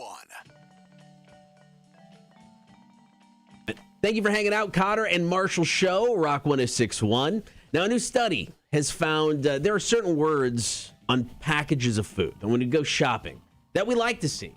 And then there are some that we don't like to see. Are you a big label guy? When you go shopping, do you look for things, like organic or fresh? No, I don't think exactly. Maybe certain things like fruit. I feel better about organic fruit depending on the price. Yeah, yes. If it's on sale, I feel better about organic fruit. So the top 5 words that we like to see on food labels: 1, fresh. Is that word necessary on a food label? Shouldn't all food be fresh? That's what I'm saying. Yeah. That one just seems like we need to put something on here to attract people's attention. But our food is garbage. Put fresh. It's like they're going to put rotten on it. Like, this food is decaying. That's the worst, too, when it's like you try to picking an avocado is like one of the hardest things to do. It is truly a science. Because when you pick that one up, that just feels like wet paper towels squishing in your hand, one of the most disgusting things ever. It's instantly, like a little girl dropping it. It's so gross. You're the only person that is so gross. Do you scream out loud like that in the grocery store? I mean, I'm not like, everybody. It's the grossest thing, though. No? Do you audibly make noise? I might. Here's what I do. I'm like, I grab an avocado. I'm like, oh, this one's too ripe, and then I place it down like a man. I don't go, this avocado's gross feeling. Yeah, you see, I've never had that problem about being a man. So you know what? Joke's on you. You'd have to start being one first. Also, labels that we like to see: natural. Sure.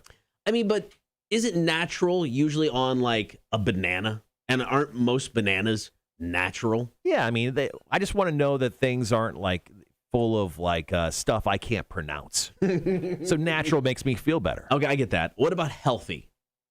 I've never been healthy. Yeah. That's a wasted word. You should put something else there. Yeah, I mean, to me, that's like, I don't care. I know chances are if you're buying food, you know whether it's healthy or whether it's not. Right. I buy most of my stuff next to the fruit section. That's called the bakery. So that explains my weight issues. Also on the list of food labels we like to see, real. What is that? I mean, I get what it means. So I live by a mantra, right? Yeah. By the great poet laureate Iggy Azalea. First things first, I'm the realist. And I think that is very needed in our society. I want to know that my food is real because that means it's been through some issues in life. Right. Through its life, it's gone through some stuff, and that food's probably going to taste more delicious than like a newborn food, right? So I really appreciate the real label when it comes to food labels. I don't think I've ever seen real on a food label. Really? I want to pay attention. I want to pay attention now because I want to know what they're putting real on when it comes to food. I'll let you know. I'm going to the grocery store after the show today. Take some pictures. I got to pick some stuff up. Yeah, I'll let you know. Because I just assume most of it is real, right? On the stream, Sean goes, up here you see a lot of real Wisconsin cheese. Okay, see, that makes sense. Yeah. Okay, there's more some fake Wisconsin. There's some bootleg Wisconsin cheese that we need to get off the streets. You don't want Wisconsin cheese that's actually made in Minnesota. Some real fruit juice, Dennis says. Yeah, because that's one thing is you go in the juice aisle. And it's like, it's like 10% real juice. Like, what is the rest of this? What is the rest of it? That doesn't help at all. And the final label that we like to see out of the 5, and this one I appreciate. This is my favorite on this list, local. I'll buy local. I'm down for local. But sometimes local's not local. No, I get that. Yeah. I mean, if you're buying... Sometimes local's Kennesaw, Georgia. Ain't nothing good coming from there. All right, coming up next, we've got the 5 labels we don't like to see on foods. We'll let you know what those are next. Kotter and Marshall Show, Rock 106.1. Oh, look, Tony showed up. Good morning from the land of enchantment. How's the vacay going? She's in the land of enchantment. It's going great, bro. Enchanting?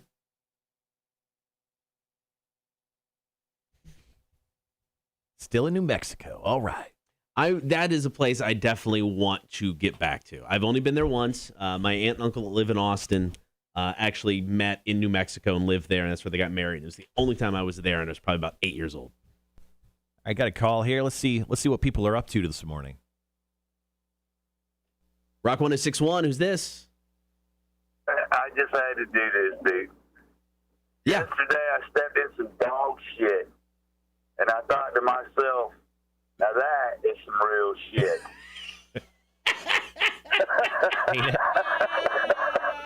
Ain't it, Vic?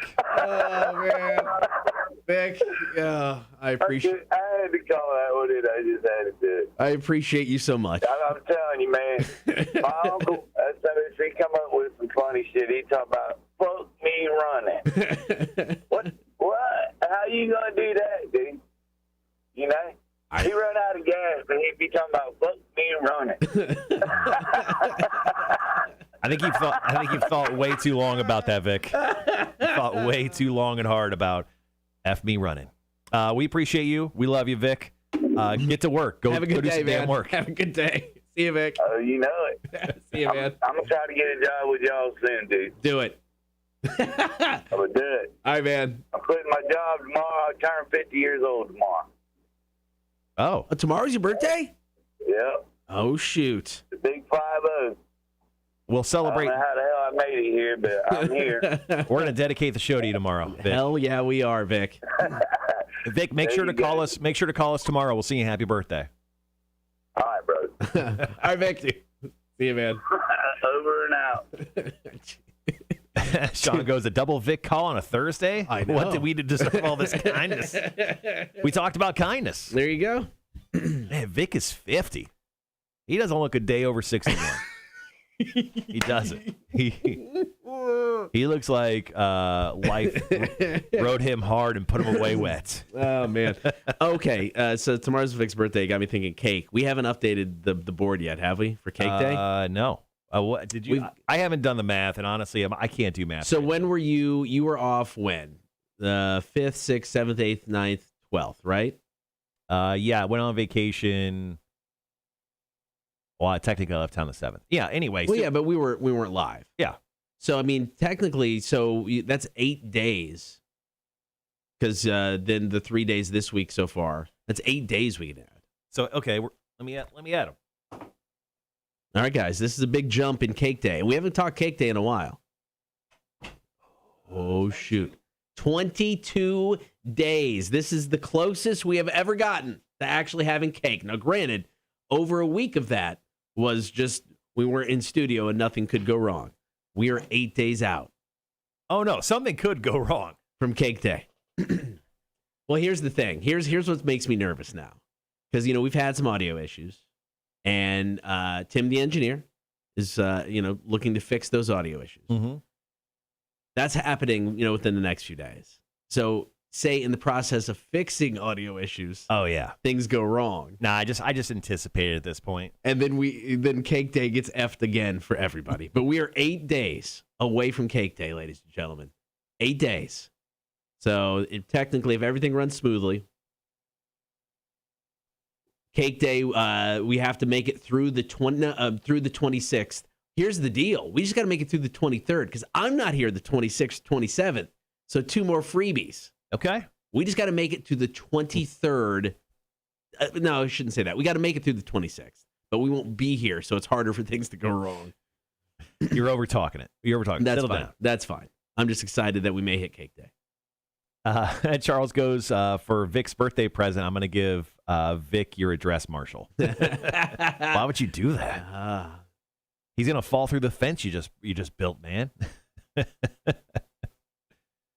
All right, guys. Coming up next, we are actually going to lay down. We just brought up the 5 things that people like to most see on food labels. Next up, we'll break down the things people hate. And top of the 8 o'clock hour, we'll do some fictional character talk. We'll go into more of that later. Jeffe, the new music beta fish, makes an appearance, his weekly appearance. And then we'll play some trivia for some Adelita's Way. And Savannah Bar Crawl passes. Their next big bar crawl is going to be September 4th. Seems forever away from now. That's going to be for the Tailgate Bar Crawl. Of course, that's the opening weekend of college football. So big old bar crawl happening. It's going to be actually a great weekend to do so. Right. Because that actually that's Labor Day weekend, isn't it?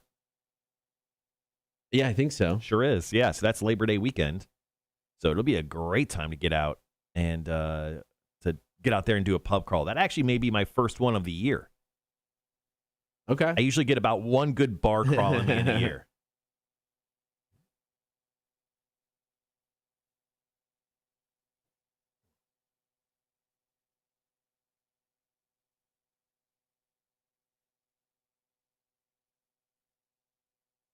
And I think we could talk about it. Next week, we are giving away Green Day tickets. Yes. We'll have more details tomorrow. We'll give all the details tomorrow on the show. All right, got about 2.5 minutes. Top of the 8 o'clock hour, fictional characters that are supposed to die in movies or TV shows. Got a list, I believe it was on BuzzFeed. We'll just run down some of them and kind of talk about how their death would have impacted the show or movie. I think some definitely more so than others. So those Green Day tickets are part of the Hella Mega Tour, just in case anyone's wondering. That's Green Day, Fall Out Boy, and Weezer with special guests, The Interrupters. That show is in Atlanta. But we'll give you more details tomorrow and let you know how you can win them coming up tomorrow as well. Why do folks just randomly leave shoes out on sidewalks? Sorry, random thoughts. I don't know. I don't know if I've That's seen not that. a random thought. That's a high thought. Just admit you're high. And also, where is that scene? Yeah, I'm not familiar with that.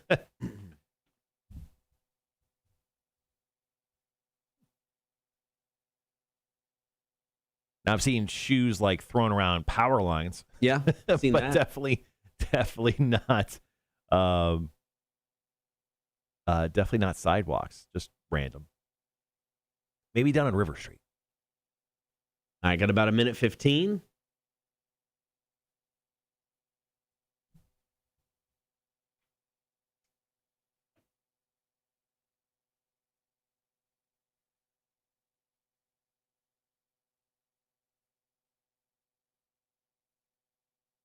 Next week, it also looks like we'll have some tickets for Living Color and Hoobastank to give away as well. Possibly some more Adelita's Way tickets, too. Crazy to think that Adelita's Way is already making their way back to town. I know, right? Next Friday. So once again, Adelita's Way will be in town next Friday. I think I may hit up Rick and see if he wants to come back in for beer for breakfast. Maybe our guest next Friday once again. Okay. If they're in town.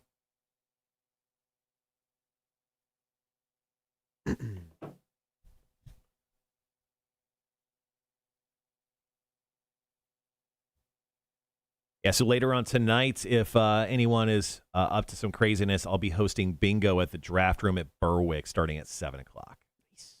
All right, guys, be right back.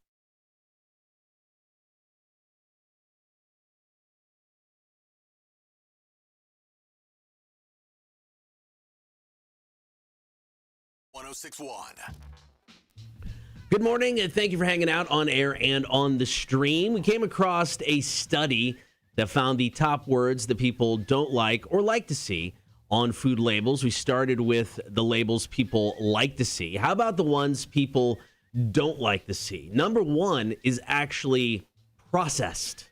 Yeah, processed is not a great word to see on a label. You definitely don't want to see that when you come along, a food, because it doesn't make you feel good. No, it doesn't make you feel good. And also, you're like, okay, this means it's processed. That means rats were probably running over it, hairs were dropped in it, fingernails were probably clipped near it. Gross. Does that stop you from buying something though? We talked about, healthy isn't going to distract us. No, I mean, we all eat a hot dog eventually. So, I mean, those things are the first thing they are is processed. Maybe you just find the real hot dog, like we're saying with real on the label. Just find the real hot dog. The realest of the hot dog. So much better. Right. Another label that people don't like to see, vegan. Why not? I don't know. I mean, my wife and kid, neither are vegan. My wife eats fish, a pescatarian. My youngest is a vegetarian, but they will eat some vegan things here and there. Mm-hmm. I will say the grossest thing you can have is a vegan or vegetarian hot dog. Those, because the texture is so weird, I hate those. Have you ever had that Impossible Burger from Burger King? Yeah. Is that good? It's not bad. So if we travel, we know we can go to Burger King for like a quick bite because they'll get the Impossible Burger. Mm-hmm. They like it. I mean, they think it's a good option. Now, there are several plant-based meats that you can actually buy in the meat section at Kroger, and some of those are really good. I mean, fake chicken, it tastes, you know what? Like chicken. Is it like 1-to-1, like the same exact thing, or is it slightly different? With chicken, I would say it's almost 1-to-1. I mean, it's not as juicy. And I'm talking like chicken patties. I'm not talking like wings or, a breast. It's chicken patties, it's basically the same thing. When it comes to like the fake meat stuff, like I can't think what it's called now. Anyway, when it comes to the fake meat stuff, meat's better. I mean, just beef is better. Yeah. But the veggie option's not bad. Steak is king. Totally. It kind of in the same line with vegan, plant-based scares people off. I don't like to eat veggies, so I think it shows once again. Gluten-free is something people don't like to see. Is it's celiac disease that causes you to react to gluten? Yeah. Why does that one bother people? I don't know. I mean, if you need to avoid gluten because of, dietary reasons, it's nice to know it's gluten-free. Right. If you don't need to avoid it, who cares? Don't buy it. I feel like that's just like a keyword that certain groups of people don't like. Gluten-free. Yeah. That's not my America. Things were awesome when all the gluten was in it. And the last thing on this list of things people don't like to see on their food labels, organic. Technically, everything is organic. Is it, though? Yeah, I mean, at the beginning. By the end of it, no, it's processed to hell. Right. I mean, I don't know. Organic just says more expensive to me. Yeah, organic, definitely. I mean, you walk into the fruit section and you see the organic section, and like an avocado goes from $1 to $3 a piece. You're like, well, something's up here. Yeah, organic, just generally means more expensive, and that's why people don't like it. All right, coming up top of the 8 o'clock hour, came across, I think, a pretty interesting list. The list is fictional characters from movies and TV shows that were originally supposed to die, but then for whatever reason, the director, the writer decided to change that and let them live. So I wanted to break down some of the ones on this list and kind of see how we think the TV shows or movies, I think in one case a book, would have ended up differently if the character was actually killed off as originally planned. So that's coming up after 8 o'clock. It is the Kotter and Marshall Show. Good morning. Thank you for hanging out. Rock 106.1. Sorry, I had to turn that off. No, that's fine. I didn't want to be bounced off of anything. Usually we can get away with it for a little bit, but I don't know why. I felt like that bed was just going on second by second. That's fair.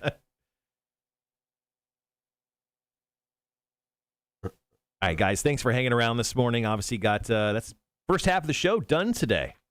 First half of the show done today. I'll tell you what, taking a week off and then coming back to the show this week, even starting Tuesday, rough to the sleep schedule because I was not used to it. Yeah. So like the last 3 nights, big time struggle bus trying to get myself in bed at like 10 so I can at least fall asleep within 15 minutes, 30 minutes. And that has not been the case. Last night, much better. I think I was asleep by 11:30. Okay. I wake up at 5 o'clock every morning. So yeah, so that was much better than staying up till like almost 1.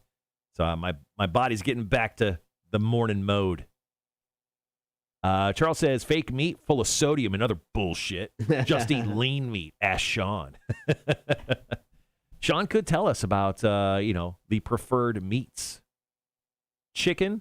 My wife hates turkey.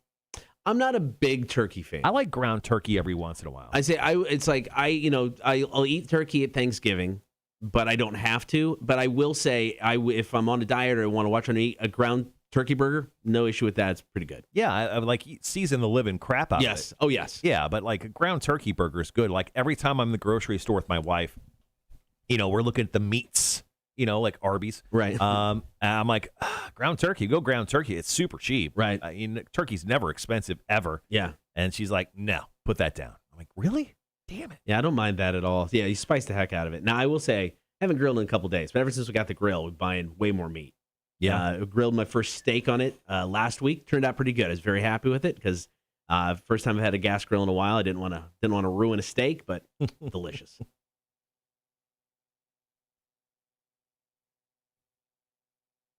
Buffalo is better than turkey, says Greg. I'm guessing buffalo costs a lot more than a turkey, though. I've never had buffalo, but I'm willing to try. Well, you've had the buffalo. You've had the wings from buffalo, so you've had it. That's technically. True. That's true. Don't cut yourself short. You're a worldly man. I've been to Epcot multiple times. He goes, you got all them radio dollars. Exactly. We make all of those dollars. Dude, we make $1,500 per show. Stupid. Yeah. I don't know. What's the breakdown of that per hour? Did I do that yet? Hold on. No. Once again, bad at math. It's still too early for me to do math, but let me check real quick. That's true. We do have access to A-Dub's card. Let's see, divided by 4 hours. We'll make $375 an hour. Thank you, Greg. Thank you. Dennis goes, all organic means is grown in manure. Really? Even apples and stuff? Let's see. Tony said, The Walking Dead would have sucked if it stayed true to the graphic novels. We wouldn't have Daryl Dixon. I agree. The addition of Daryl was fantastic. A great character. Yep. But I don't know, man. I think I like the comics better. Yeah, the comics are way better. They could have just added Daryl. But also, Daryl, all sex appeal. It's not like he's saying a whole lot or did a whole lot. To the show, he's great. To the comics, if we would have added him. I mean, it would have made the comics different, but I don't know. It would have been okay. Let's see. On a complete side note, Max says Black Widow was great. Oh, she went and saw Black Widow last night. It is really good. Is it worth $30 on Disney Plus? Yeah, if you're watching it with the family. I was going to say, with a family of 4 like us, yeah, totally worth it because it's cheaper than the theater, but couldn't pull it off. Yeah. I just stole it, and it was great. I paid $0. Let's see. Morning, everyone. Thanks for hanging around with us on the stream today on the Kotter and Marshall Show. Obviously, loads of stuff on the way this second half of the show. I think we're really kind of just getting back into the swing of doing the show because we were off for like 2 out of 3 weeks there. At the end of June, we came back for our show week. That was crazy. We both worked crazy amount of hours, 70 hours probably plus. And then I was off for last week, so I think we're really just kind of getting back into the swing of doing the show and everything. So it is feeling much better day 3 than it felt day 1. Yeah, Tuesday was weird. It was weird coming back in. For this list, excuse me, I don't think we need to go over all of them. No, let's just key on a few. Yeah, I think the Castile and Matilda can go. I think we save Jesse for the second break and make that the last one, because to me, I think that's the biggest impact. I think so, yeah. Of anybody on the list. The only one that wasn't on the list that if they're released not on this one, it was on the complete list, that if we could maybe throw in is Harrison Ford and Han Solo. Okay, yeah. Yeah. In the Poe Dameron. I don't give a shit about Poe. No offense. No offense, Poe. No, I kind of think we should. How about this? 1, 2, 3, 6, because I recently watched Iron Man. Okay. I would bring that up, and then 10. 1, 2, 3, 6, 10, and then any of the other ones we can obviously bring up.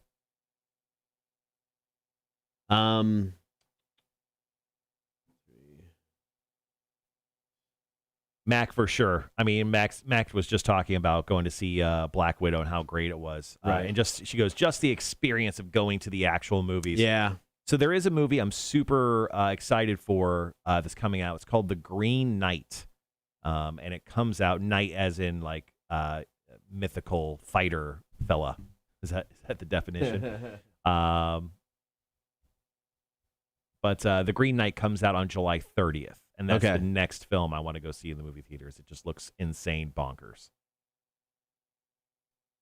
Red dropped me a story a little while ago. Earned $100,000 as new director of McCormick's Taco Relations in a 4-month gig.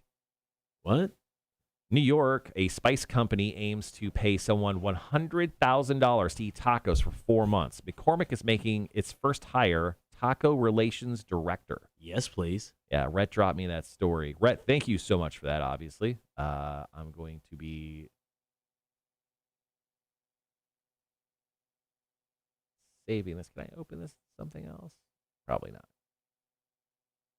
All right, so let's start with, we can do Poe and Han Solo since they're both Star Wars related.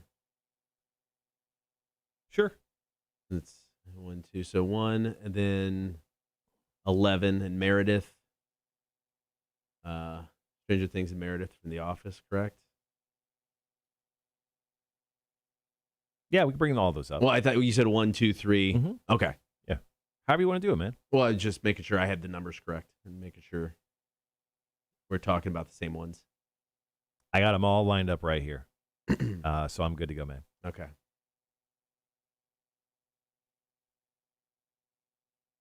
All right, guys, we're going back on the air here in about 5 minutes. 5-6 minutes.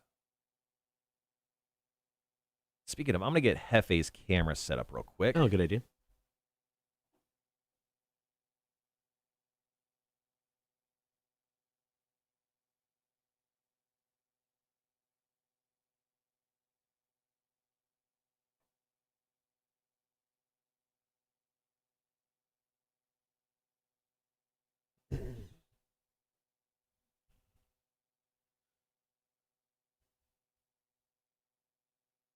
Since we got about 5 minutes, I'll be right back.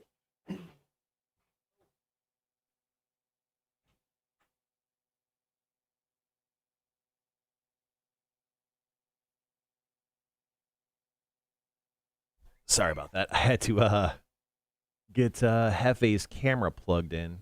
That was unplugged for some reason. Yeah, AW, we were talking about Lost. No, I'm kidding. We were talking about our next segment. There's a list breakdown that we're not going to bring up everyone. All right, coming up in the 8 o'clock hour, we do have Jeffe, the new music beta fish, setting up his camera right now. I'll be flipping over to it here in just a moment.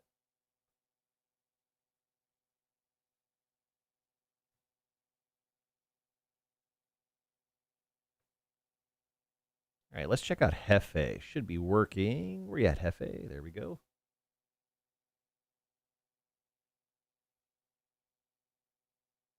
Oh, what a shot that is. Look at that. Little Jeffe. Rocking and rolling.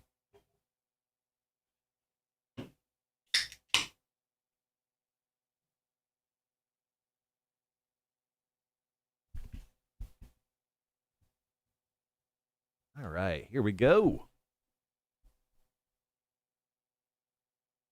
All right, all set up. Jeffe's coming back for the first time in a couple weeks on the show, picking up some new music. He's going to choose between a band called The Record Company. They have a song called How High, and then Seether has a new song called Wasteland. So he'll be choosing between those two songs here in about 20-ish minutes or so. If you guys have any questions for the Magic 8 Ball, hit me up. Hashtag Ask the 8 Ball.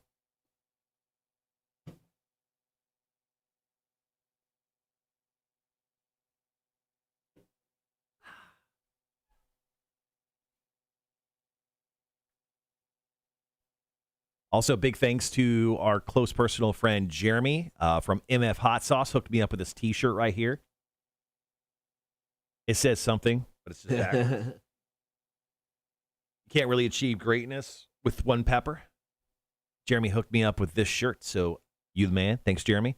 Also, our hot sauce, Torture Blues Day. I think one of his best sellers, he was telling me just the other day. Nice. Someone actually said on a Facebook post of his that he should mass produce that specific sauce because that's how much they liked it. Awesome. How great they thought that sauce was. So once again, Torture Blues Day, the Kotter and Marsh Show hot sauce, available via MF Hot Sauce. Find him on Facebook and Instagram. Just hit him up with a message, and you can buy yourself some hot sauce. He has some awesome hot sauces. The PB and Thyme hot sauce is my wife's favorite. He has a smoked cherry that goes well with like everything that I've been using a lot of that I'm almost out of. He also has pineapple on pizza, just a great sweet hot sauce, almost no heat kick to it at all, which is perfect, especially if you're not so certain about hot sauces. If you're too weak, too much of a wuss when it comes to hot sauces, that's a great entry sauce for you.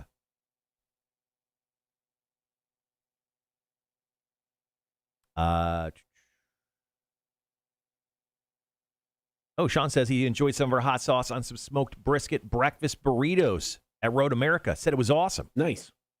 Actually sounds delicious. All right, we do have a question for the Magic 8 Ball. Once again, guys, if you have a question for our Magic 8 Ball, feel free to drop it into the chat. I'll ask it. Gibby says this, hashtag Ask the 8 Ball. Will I make it to North Carolina this weekend? So will Gibby make it to North Carolina this weekend? Outlook, not so good. Ooh. Hopefully you didn't want to go to North Carolina, Gibby. Magic 8 Ball does not like your chances. All right, just under a minute. Jeremy, you can actually get a hold of our friend Jeremy, who from MF Hot Sauce, via his Facebook or Instagram page. So MF Hot Sauce, MF Hot Sauce. Just find him on Facebook or Instagram. Shoot him a message. He doesn't have a storefront quite yet or an online store. Things he's working on as he's brand new. You can actually just message him, and he will set up a time for you guys to meet up, and you can buy hot sauce. It's like a drug deal, but with hot sauce. And it's actually better because, well, it's hot sauce and not heroin. Yeah, hot sauce. I would say, yeah, hot sauce, heroin, marijuana. In that order. Be right back, guys.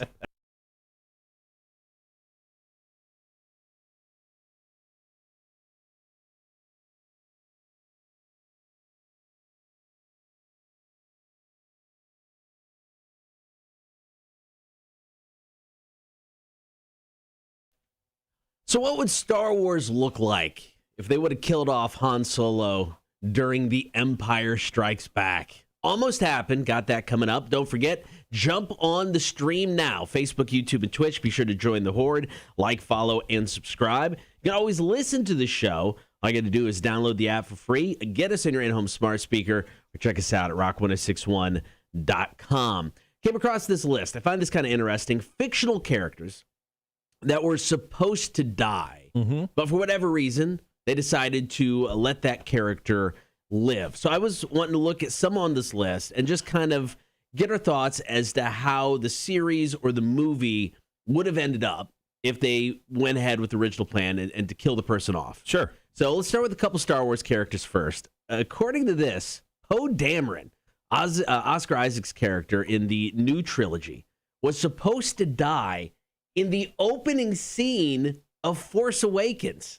I honestly, with that trilogy specifically and his character, I think any change to that trilogy would make it better. So, yeah, let's kill him. I have no issue with offing him right away. I mean, I didn't hate his character, but I can't go back and say he added a whole lot. Not there, makes no difference. Can you say you actually have any true feelings about his character? Because honestly, none. I just watched the trilogy over the last few years, like everyone else did, every Christmas for 3 straight years or whatever it was.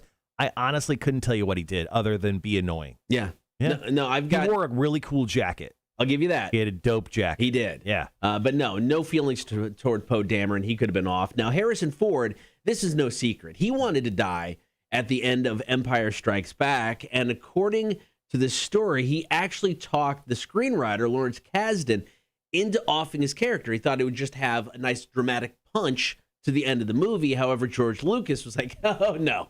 We're not killing off Han Solo. Yeah, we got to sell action figures. Now, it was part of Han's deal, or Harrison Ford's deal, that he'll come back for the new trilogy, but you had to kill him. Spoiler alert, he died.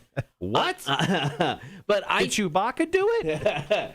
I think you could have offed Han Solo at the end of Empire Strikes Back, and it would have been okay. I mean, Return of the Jedi, really not about Harrison Ford, not about Han Solo. It's about the Ewoks. Yeah, if his character's not there, it doesn't affect the movie negatively. And I agree with him. I think there would have been more, dramatic. It would have been more dramatic because of it, because now they're fighting for Han. Okay. Well, I mean, Luke did have his hand cut off. Yeah, it's pretty dramatic. That's dramatic, but it's not like killing off one of the main characters. Did he lose his dominant hand, Luke Skywalker? I don't know. It was his right hand. I think he's a righty. But it's still... That's terrifying. It's not the same. I would have been all for it. Right. All right. Couple Stranger Things potential deaths. The Duffer Brothers, didn't think the TV series was going to go past season 1. So they were ready to kill off 11. Kind of the whole purpose of the series. Well, they kind of did. I mean, she was kind of dead at the end of the first season. It's what I remember. Yeah, but she was back. I mean, as soon as they picked up season 2, you knew she would have came back. Right. I mean, so imagine moving forward without 11. I mean, the series doesn't work. Yeah, just been the weird kid with the baseball hat and like the gummy teeth, just kind of walking around, yelling at people. Nah, wouldn't have worked. That series doesn't work. Now, they thought about killing off Steve Harrington. He was in the first season, the jockey character with the big hair. You can kill Steve. Great hair.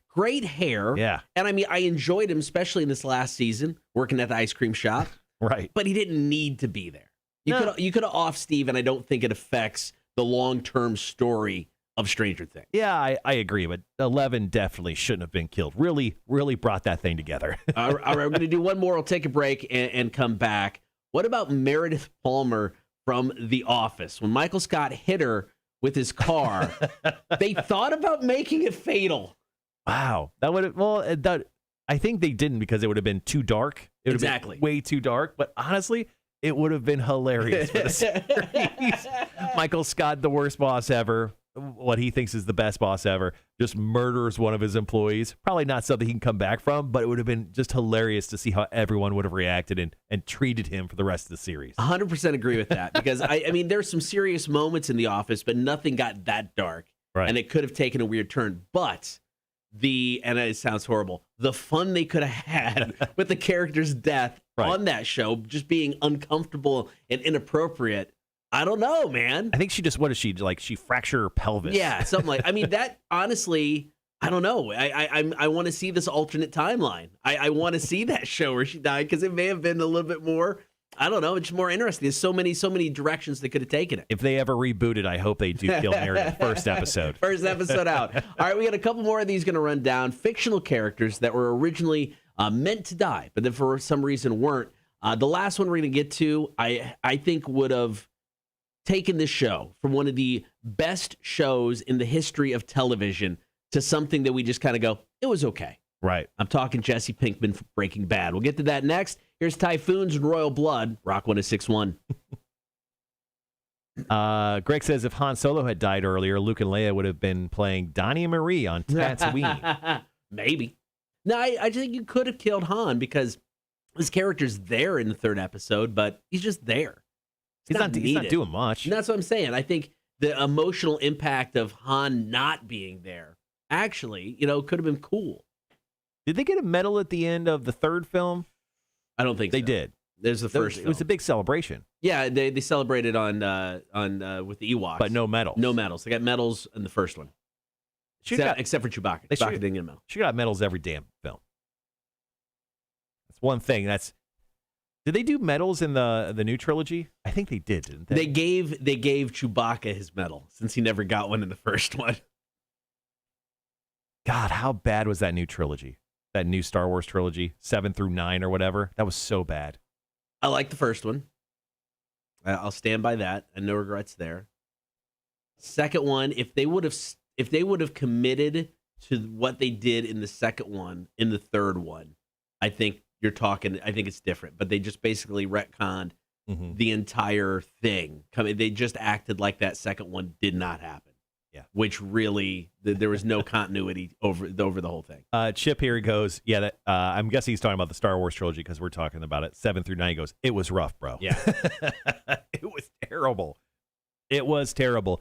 The first one to me, it was kind of like when I watched Avatar for the first time, right? So you watch Avatar, and then everyone's like, oh, the spectacle, it's amazing, the 3D goodness. You can see the drips and the drops, and I'm like, yeah, that was Pocahontas, and it was, yeah. And then now when I watched, The Force Awakens, episode 7, I'm like, that's just episode 4. That's just New Hope. This is a New Hope. Yeah. And it's the same film. It is. And I was okay with that. Because I think it was a nice way to reintroduce everybody to it. Because you have people that may not have seen it. So I was completely fine that it was a New Hope. That part didn't bother me. And it's like if the third one was a standalone movie, or if they had built the story to it, I think that as a movie, just as by itself, I don't hate it.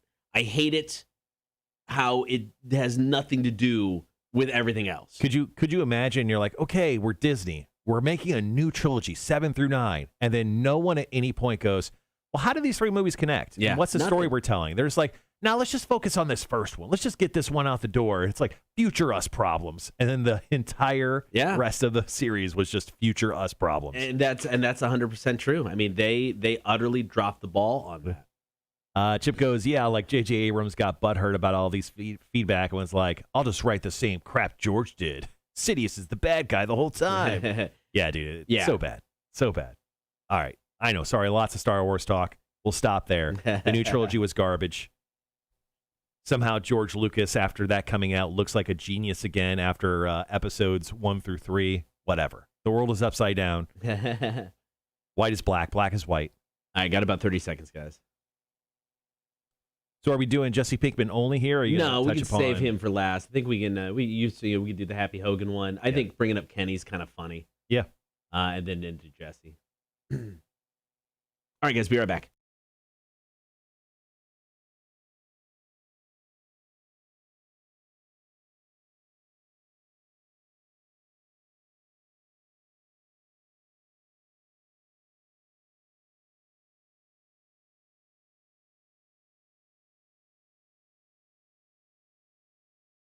So we came across the list of fictional characters, and these characters were originally meant to be killed off, and for whatever reason, minds were changed, and they managed to live. So we're taking a look at some of them that would have had maybe a bigger impact on the show, positive or negative, if they would have went through the original plan. But I'll be honest, this first one we're going to talk about here, I don't think would have made a world of difference at all. Happy Hogan, Iron Man 3. In the storyboard, he was intended to die in a massive explosion. So it was actually on Monday when I got back into town. I was just around the house. It was playing like on IFC or something. So I started watching Iron Man 3, and yeah, they're in the Chinese Man Theater in L.A., and there's a huge explosion there. And I'm like, I was watching this. I'm like, how do they not kill this character? Because the explosion was massive. And they see him getting thrown through like one of those little kiosk things that like you see at a mall. He gets thrown through one of those, and he somehow lives through that experience. Right. And I'm like, even for a Marvel movie, you're like, Happy Hogan's just like, he looks like me. He's got the physique of me. He's not exactly chiseled or anything. Right. He probably should have died there. But he is a great moral compass for the Spider-Man films. I agree. He's like Charlie from Charlie's Angels. Right. Essentially, he's the guy that's kind of pushing Spider-Man in the right direction because Iron Man is, well, either there or not there, depending on which film you watch. So I think he does kind of make a difference in the Marvel Cinematic Universe if he did die in Iron Man 3. And I know he's a low-level player, right? But I think it's important that he lived. Okay. This one I just found fun. Kenny from South Park. Now, obviously, for the first 5 seasons, it was a running joke. Well, hey, you've killed Kenny. And he died every episode, always came back, and it was just fun. Well, at the end of season 5, they actually intended his death to be permanent, and he didn't even come back for season 6. He was missed so much that they brought him back for season 7. I haven't watched South Park in a while. Do they still kill him every episode? Have they gotten away from that? No, they've gotten away from that. Okay. They just have a towel that gets real high. Tally, I know that. So I think South Park without Kenny, whether you're killing him or not, isn't South Park. I think you need Kenny there. Yeah. Kenny needs to be around. He's a great fourth man for that. For those 4 guys, for those 4 kids in that show. Because I think I've seen some of that 6th season without him. It's not the same. I know he mumbles and he does. But it wasn't the same without Kenny. I've seen a couple of the newer episodes because it's been it's been running for 20 plus years. He's still in there. It's still an okay show. I watch it every once in a while. All right, talking fictional characters that were originally meant to die and kind of impact that may have had on the series. Now, on this list from BuzzFeed, this one I think would have been the most impactful when it comes to this television series. Jesse Pinkman from Breaking Bad. He was originally supposed to be murdered by a drug dealer in season 1. Yeah. So, you don't have him for the entire rest of the run of that series. This is one of the greatest television shows in the history of ever.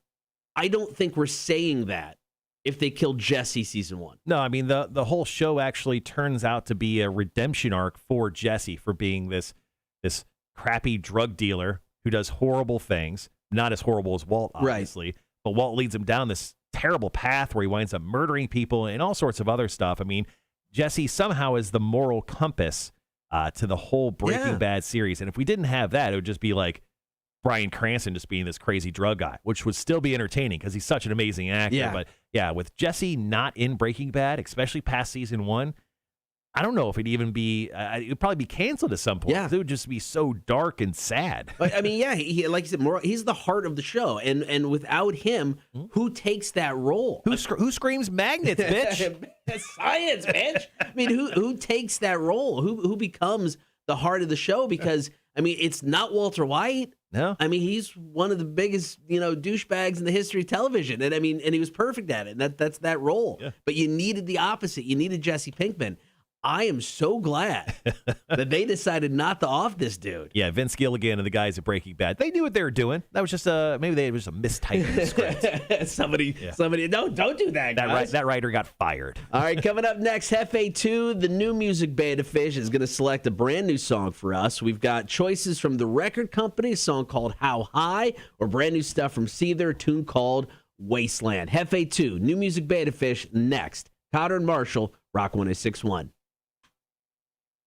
Chip, no, you haven't missed Are You Smarter Than a Community College Dropout? We're doing that here in about 15 minutes. It'll be about 15 minutes before we do that. The person that plays with us today, they'll score tickets to go check out Adelaide's Way next Friday. Also,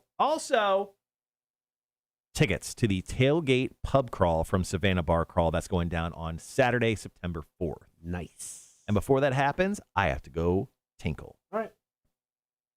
Get these songs loaded up so we're ready. Ask people for escape room. Oh, there you go. Let me get these in first, and I will. The family and I, for the first time ever, are going out to do an escape room tonight. Any advice from anybody who's done it? Never tried this before. And according to the rating scale, the place we're going, this is 8 out of 10 on the level of hardness.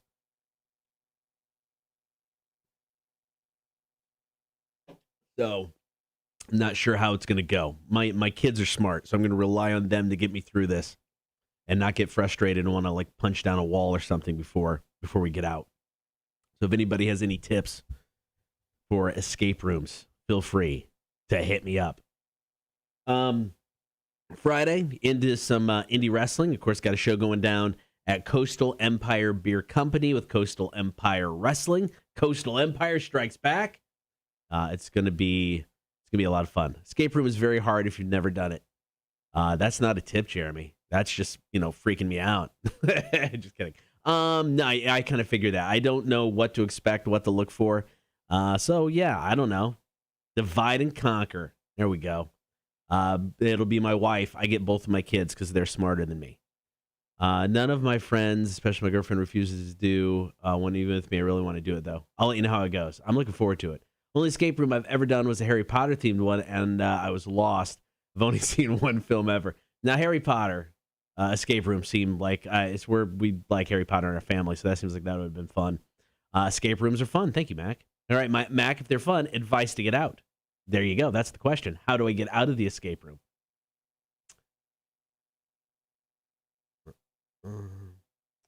We do have Are You Smarter Than Community College Dropout coming up in just moments.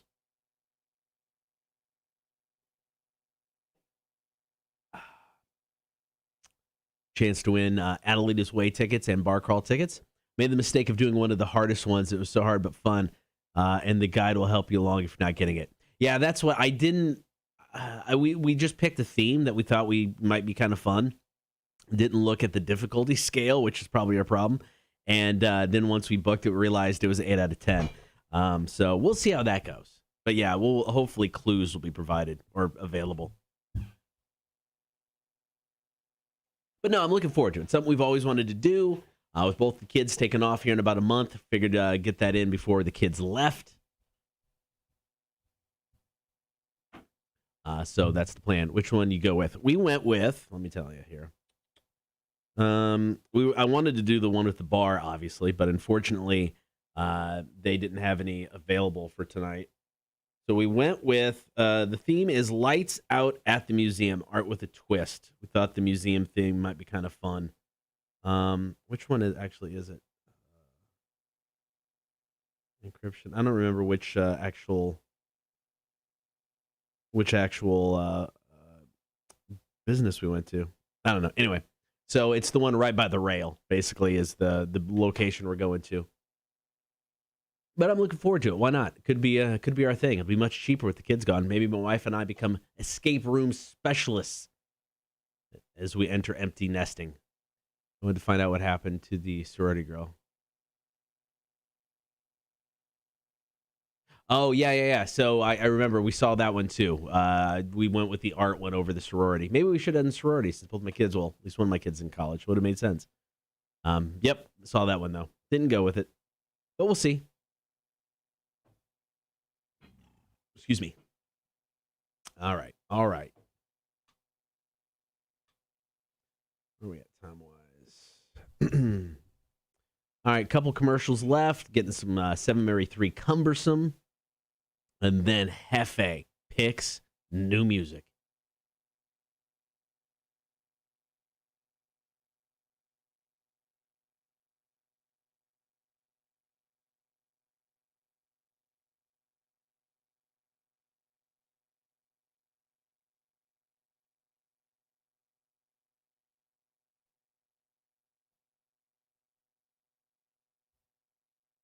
Did you get some good tips on escape rooms?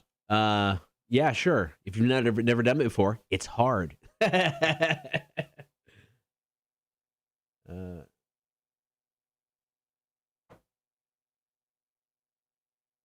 check in on Jeffe. Speaking of our little fish, just hanging back there by the filter, probably where it's warm.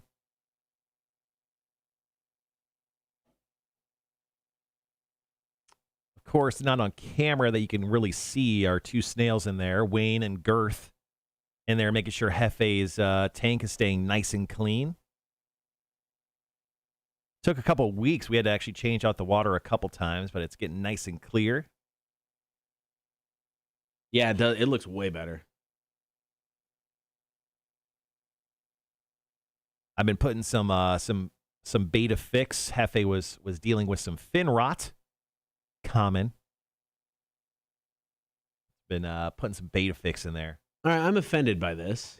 This is from a bar somewhere, Des Moines, Iowa. Okay. Crappy beer night. $2 cans. Okay. Coors, Hams, PBR, old style. I'm fine with that. $2 is cheap as hell, man. I don't like that they call it crappy beer night. Cheap beer night. Dad beer night. It's not crappy beer night. Maybe they're big-time craft beer lovers, and they think that's crappy beer. I'm offended. 2.5 minutes, guys. Lane says, do the Alcatraz one. Is that... I don't remember which location that was. We get through this one. We may be hooked. I don't know if you saw Mac's comment. She goes, if you easily panic like myself, just go sit in the corner and watch everyone else. And remember, you're still being let out of the room regardless of if you figure it out or not. That's fair. Go to the one that is downstairs. Is across. Yeah, that was the one we were going to go. I wanted to go to because, yeah, that one had the bar. So I'm like, done. But they didn't have any available for tonight. And we wanted to try to cram it in tonight since kids got to work this weekend and we have our vacation coming up. Yeah, when it comes to the bar one, it sounds cool in theory. But honestly, I mean, you could take your drink in with you into the, but it's like you're so busy trying to figure out the clue. Like you're not like sipping on a drink. Yeah, like it's not something like, trust me, just because you're not going to the one that doesn't have the bar, you're not missing nothing. No. I figured the room itself would be fun. And we're right by the rail. I can still grab a beer. Mm-hmm. Grab yourself a breakfast shot. It'd be delicious. I love their breakfast shots. So good. Let's get a $5.40. Go over and, solve a room. Yeah, that sounds plausible.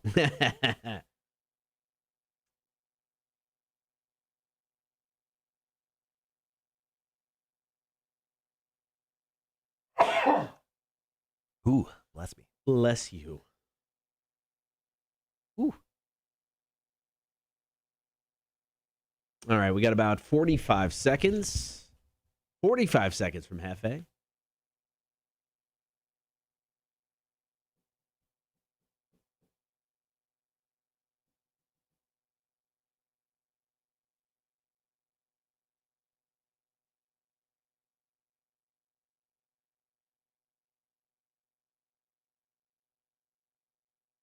They'll bring you drinks if you run out. That's pretty awesome.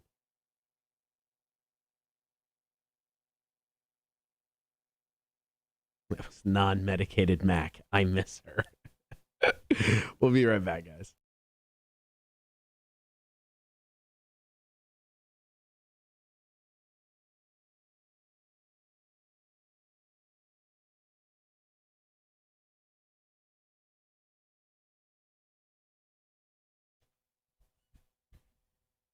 In just moments, Jeffe 2 going to select a brand new song for us.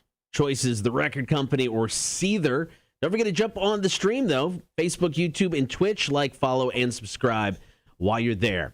All right, Jeffe 2 is our new music beta fish. Every Thursday around this time, he selects a new song for us, and then we play said song. His choices today. Got a new band called The Record Company.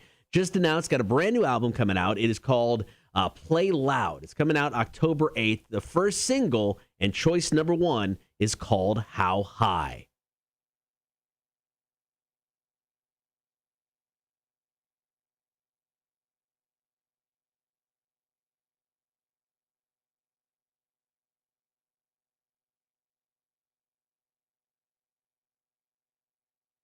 Choice number 2 is from Seether. They're releasing a new EP on July 30th featuring 4 songs. The EP is called Wasteland, the Purgatory EP, and the first single is Wasteland.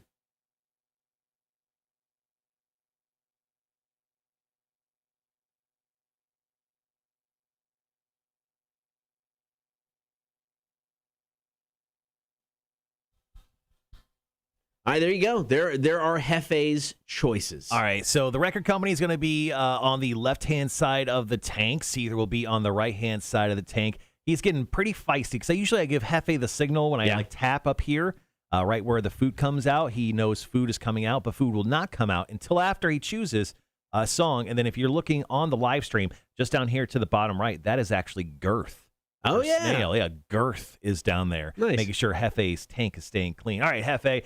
There you go. You got a song to pick. Let's do it, buddy. Come on. Let's get to it. Here we go. Here we go, buddy.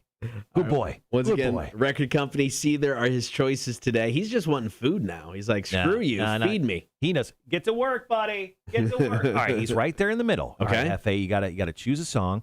He's darting over to the left towards the record company side, but now back to the right. No, double take. Right there in the middle. You got to choose one, pal. Come on, buddy. You know what? He's actually, now back over to the right.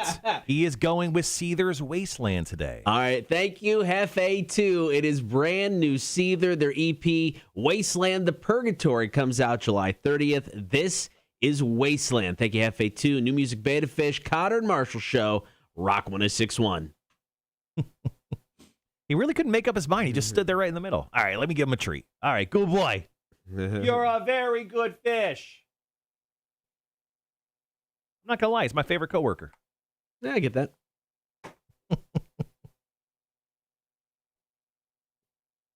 Good old Jeffe coming.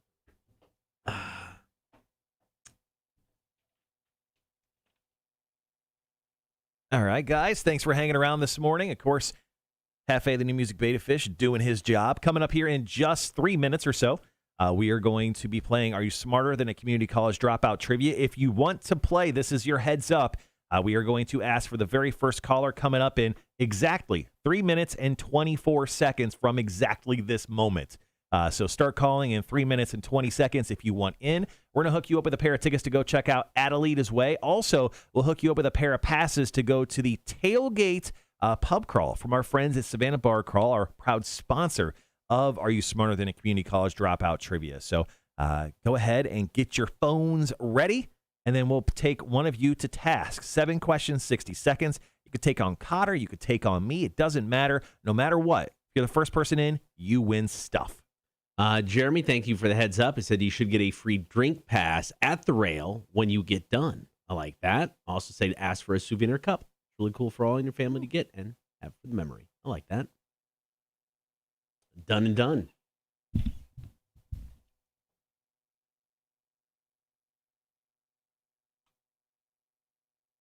You got questions set for today? I do. Okay. 1, 2, 3 multiple choice today. You get one. Okay. If you choose me, you only get one multiple choice.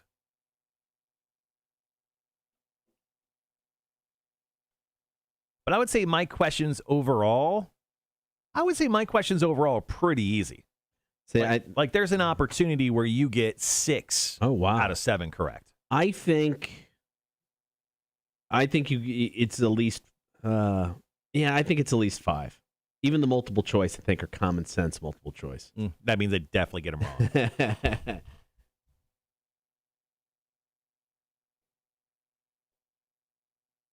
All right, got about 1:45. We will solicit for someone to play.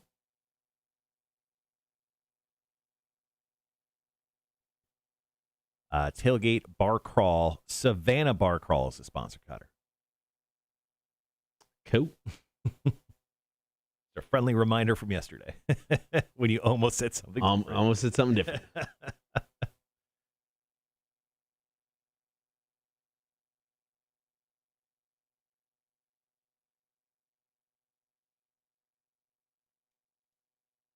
All right, we got 1 minute.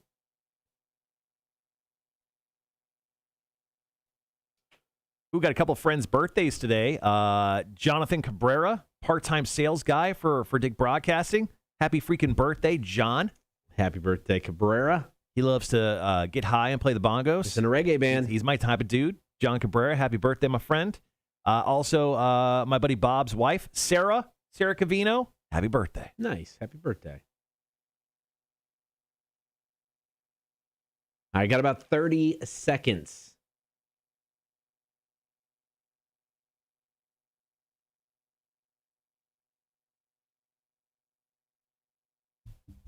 Once again, playing Are You Smarter Than a Community College Dropout Trivia.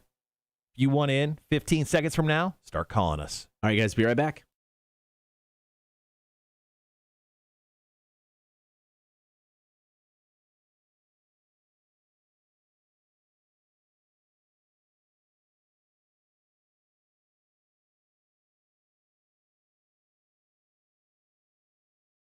That was brand new stuff from Seether called Wasteland, courtesy of Jeffe 2, the new music band of Fish. Now it is time for Are You Smarter Than a Community College Dropout, brought to you by the Savannah Bar Crawl. Yeah, on the line this time, if you're the first caller, you win tickets to go check out Adelita's Way next Friday at Victory North. Also passes to the Tailgate Bar Crawl, courtesy of our great sponsor, Savannah Bar Crawl.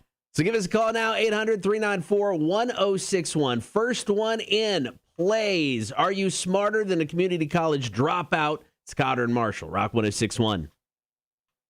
All right, whoever's there, just hang tight. Just hang tight. Yo. All right, give me 1 second here. That's Cotter's getting ready. Yeah, it's my music. All right, who's this? You what? What's your name? What's your name? Oh, my bad. I had my damn mute thing on. Oh, no. Hey, it's Chip. Chip, how's it going? What's up, man? All right, who do you want to take on today, myself or Marshall? Oh, I don't know. I didn't think this far. I didn't think it was even going to get through. How about Marshall? All right, fair enough. Perfect. All right, Marshall's going to put on the soundproof headphones. You know the drill. 7 questions, 60 seconds. Your time will start as soon as I finish question number 1. If you don't know an answer or want to pass, feel free to do so. And if we have time at the end, we'll come back to it, okay? All righty. All right, here we go. Question number 1 is multiple choice. What U.S. government agency reportedly uses the Waffle House Index to determine the severity of a natural disaster? Is it the Department of Homeland Security, the FBI, or FEMA? What was the second one? Department of Homeland Security. I don't know. Pass. We'll pass. Okay. Break On Through to the Other Side was a debut single for what rock band? Say again? Break On Through to the Other Side was the debut single for what rock band? The Doors. That is correct. What country defeated England to win the Euro Cup finals on July 11th? Italy. First known skeleton of a T-Rex was found in 1902 in what state? Florida or Montana? Montana. Correct. Chicken Kiev is named after the national capital of what Eastern European country? What was it? So one more time. Chicken Kiev is named after the national capital of what Eastern European country? I don't know. France. Pass. Okay. U.S. sprinter Sha'Carri Richardson was left off the U.S. Olympic team after testing positive for what? Say again? I'm sorry. U.S. sprinter Sha'Carri Richardson was left off the U.S. Olympic team after testing positive for what? Marijuana. That is correct. Finally, what type of bird is depicted flying alongside Edgar Allan Poe in a statue in Boston? Is it a raven? That is correct. All right, Marshall. Chip got 5 out of 7. Oh, crap. All right, man. Hang tight. We'll be right back to you, okay? All right, man. I'm sorry. It was breaking up. No, you're good. You're good. No worries. All right, Marshall, here you go. 7 questions, 60 seconds. Your time will start after I finish question number 1. It is multiple choice. What U.S. government agency reportedly uses the Waffle House Index to determine the severity of a natural disaster? Department of Homeland Security, FBI, or FEMA? Can natural disasters be delicious? Yes. What were they again? Department of Homeland Security, FBI, or FEMA? The last one. That is correct. Break On Through to the Other Side was the debut single for what rock band? Oh, The Doors. That is correct. What country defeated England to win the Euro Cup finals on July 11th? Italy. That is correct. Thank God. First known skeleton of a T-Rex was found in 1902 in what state? Florida or Montana? Oh, great state choices. Montana? Correct. Oh. Chicken Kiev is named after the national capital of what Eastern European country? You're asking for the country. Yes. Russia. Incorrect. U.S. sprinter Sha'Carri Richardson was left off the U.S. Olympic team after testing positive for what? The weed, That man. is correct. And finally, what type of bird is depicted flying alongside Edgar Allan Poe on a statue in Boston? Is it a raven or a vulture? Oh, a raven. That is correct. That is 6 out of 7. Sorry, Damn. Chip. I'm sorry for the loss today, my man. You score some cool stuff. FEMA. Damn FEMA. All right, Chip, we're gonna hook you up with tickets to go check out Adelita's Way at Victory North next Friday. Also, the Tailgate Bar Crawl going down September 4th, really Labor Day weekend, kicking off college football season. We're gonna hook you up with a couple passes so you can go crawling around Savannah. All right, brother, man. Well, I appreciate it. All right, Chip, we'll give you a call and hook you up with everything, okay? All right, man. All right, thanks, man. All right, correct answers are what U.S. government agency reportedly uses the Waffle House Index. I love that. It is FEMA. The Doors' debut single, Break On Through to the Other Side. Italy beat England in the Euro Cup finals. The first T-Rex skeleton was found in Montana in 1902. Chicken Kiev, it's named after the capital of the Ukraine. Sha'Carri Richardson didn't make the Olympic team because of a positive test for marijuana. And yes, it is a raven flying alongside Edgar Allan Poe on a statue in Boston. We're back tomorrow. Another round of Are You Smarter Than a Community College Dropout, brought to you by Savannah Bar Crawl. It is the Kotter and Marshall Show, Rock 106.1. All right, guys, we're going to edit up that audio. We'll be back in about 3 minutes.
All right, guys, we're back with audio here on the stream. Thanks for hanging around with us while Kotter was editing up Are You Smarter Than a Community College Dropout Tribute? Brought to you by our good friends over at Savannah Bar Crawl. Their next big bar crawl is going to be September 4th, Tailgate Bar Crawl, the first weekend of college football. Man, I can't wait for college football. I can't wait for football to be back. Yeah. You know, training camps actually start here in the next week. And we're going to get some answers on whether Aaron Rodgers is going to play for the Packers. That's going to be a huge story coming up here in the next few weeks. I think the 26th is the first day of training camp for most NFL teams. I was going to say, I haven't heard of an update in a while. I don't know if there is or not. Has there been anything about Rodgers? The last thing he said was when he did that match thing with Tom Brady and Phil Mickelson and Bryson DeChambeau, he said that he was like, I got the next couple weeks off. I'm going to work out, and then we'll see what happens. And then that's all he said. Interesting. Okay. Adam Schefter came out with a story yesterday just saying that he pretty much anticipates Aaron Rodgers to go to training camp and then say, I'm not playing for you. Really? Yep. And then demand a trade at that point. Is that? And then Sorry. And then the Packers will decide whether they want to trade him or just tell him to retire or play. I mean, those are his three options. Technically, the Packers could say, well, you either play for us or you don't play and you're retired. Or, really? Yeah, they could just flat out say, if you don't play for us, you're not playing for anyone. Okay. I don't know. That'd be, I mean, it's kind of a dick move to roll into camp. Everybody's like, oh, he's here. Yeah, you're going to have to trade me. I'm not playing. Dick move on his part. But also a dick move on the team's part to be like, yep, retire. F you, we're not going to trade you. Well, I mean, it's been an ongoing storyline since late April when the news broke on draft day. So it's not like the Packers are going to be like, oh, wow, how'd this happen? Right. No. I get it. But, I mean, I think, I don't know. If they would refuse to trade him, I don't know. That's kind of a dick. So there's some video that just came out of an insane video of the moment a swing over a 6,300-foot canyon snapped with tourists on it. I saw the story. I didn't watch the video. I just watched the video. It's kind of crazy. Yeah, it's just like this. It's like a bench swing, and one side with the chain snaps on like the left-hand side of this video, and both women fall off the side of the cliff. But there was like a walkway below that. So they fell a little bit, and they actually just walked away with scratches. But, I mean, the video itself is terrifying because it lasts a really long time, and it takes a really long time before they show it actually falling. But it is crazy.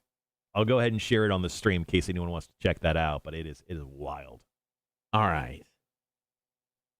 Why would anybody get on that swing? I mean, that looks like something from a playground from the 1970s. Well, it didn't happen. It didn't happen in the U.S., man. It was Russia. Like Dagestan. It's Russia. But even then, why would anybody get on that swing? Wow. That's like somebody just has a cliff in their backyard and thought it'd be cool to put up a swing. Oh, yeah. That's what that looks like. Yeah, so I dropped the link in the stream in case anyone wants to watch what we're talking about. It's two women almost fall to their deaths after a swing breaks on a cliff's edge. So I dropped the link in the chat in case you want to, watch some silly stuff to start your Thursday. And by silly, I mean absolutely terrifying stuff.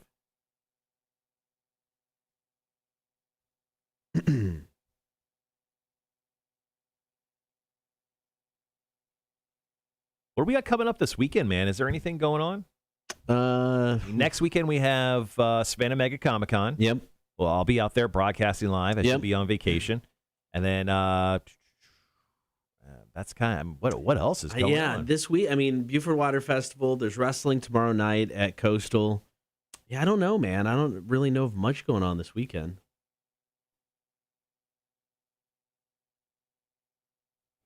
Maybe it's just a good weekend to go see a movie. Oh, the Hitman's Wife's Bodyguard. So the sequel to The Hitman's Bodyguard is coming out this weekend. So the first one was funny. I don't know if that's a movie theater trip though. That's I can wait until it's on demand. Yeah, I think you're better served to go see Black Widow or like the Fast 9 movie, right, as opposed to that thing. Yeah. The first movie was a lot of fun though. The Hitman's Bodyguard. Oh, I liked it. Yeah. No, I thought him and Samuel L. Jackson are great.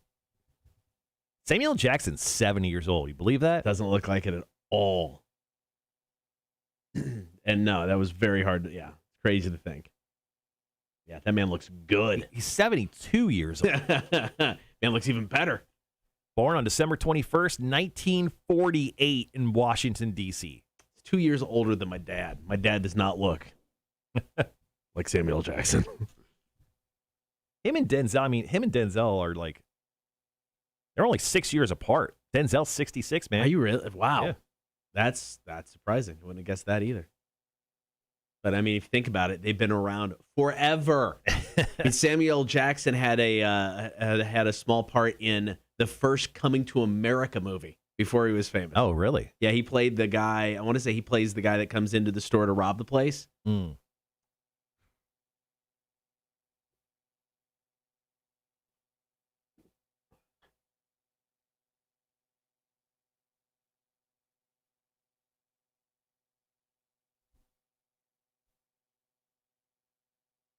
Oh, Valentine's on the stream. Valentine took all of our pictures what's for up, man? our show. I was just asking what was going on this weekend. He actually just posted an event. So the Summer Slam Savannah, it's at the Wormhole, which I love going to. Man, there is some incredible metal bands. So Dead Reckoning, Guns to Gallows, Yosmu, and I can't even say that name, Actus Reus. Yep. I got a ton of great metal bands, it looks like, at the Wormhole this weekend. That's cool. Definitely going to have to go check that out. Dude, I love going to the Wormhole. Yeah, it has been a while since I've been there. It's the quintessential perfect dive bar in Savannah. Yes. I remember the first time I went in there, I was like the description of if you ever went into a Knights of Columbus hall, they just painted it all black. That's exactly what that place is.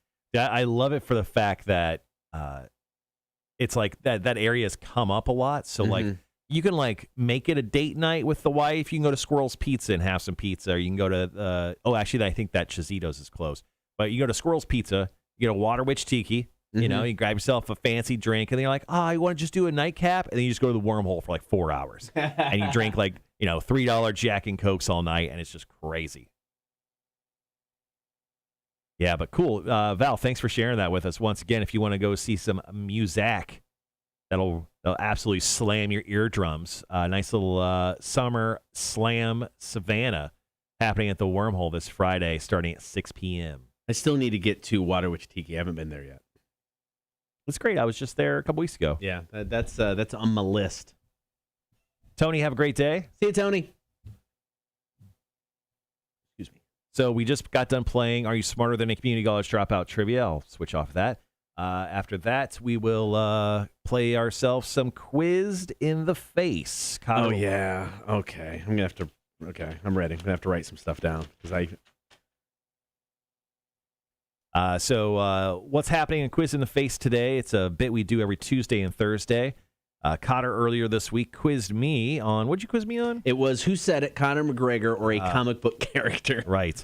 Cotter is actually going to be doing a little spelling bee. So Zelia Avant-Garde, she's a 14-year-old who actually is the first Black American to win the Scripps National Spelling Bee. That's awesome. Just about a week ago. So in honor of that, I thought I would do a little spelling bee for Kotter. But because Kotter has worked in the radio industry for years and years and years, I thought I would, test him on words that are very relevant to our industry. How about this? One of them, promise not to look it up. No, is antenna. Easy, right? No. One of them is I'm giving you one already. I'm going to get it wrong. I'm telling you right now. But then there are some other ones that may be a little bit harder.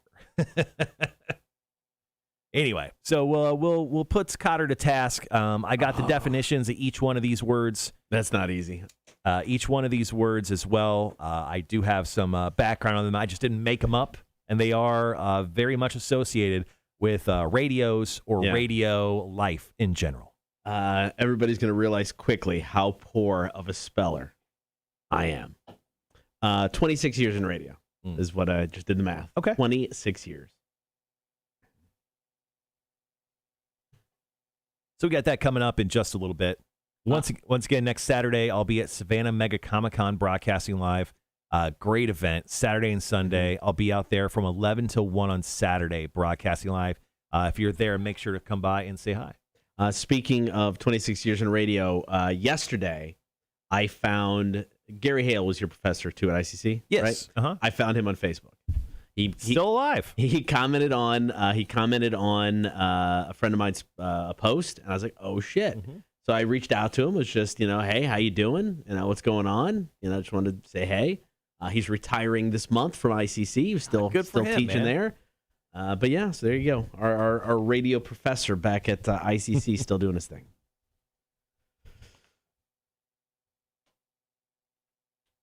Max says, see the trailer for the new Ryan Reynolds movie, Something Guy Lives in a Video Game. Yes, it's called Free Guy. We talked about that earlier on the show. Thanks for watching, Mac. Yeah,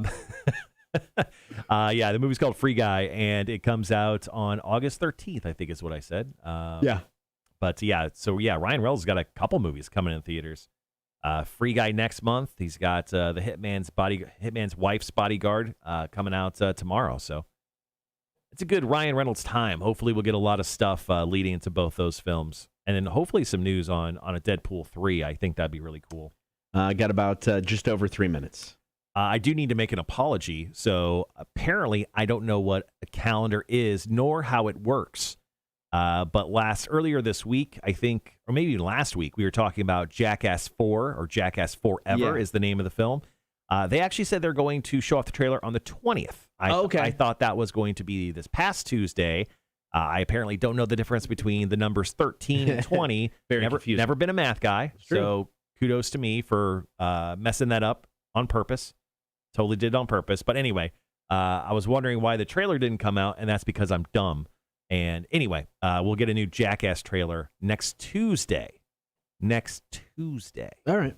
That's cool.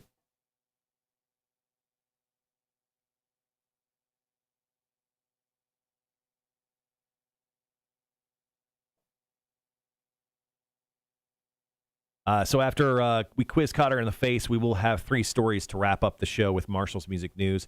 Talk about Five Finger Death Punch. They've got a book of poetry coming out.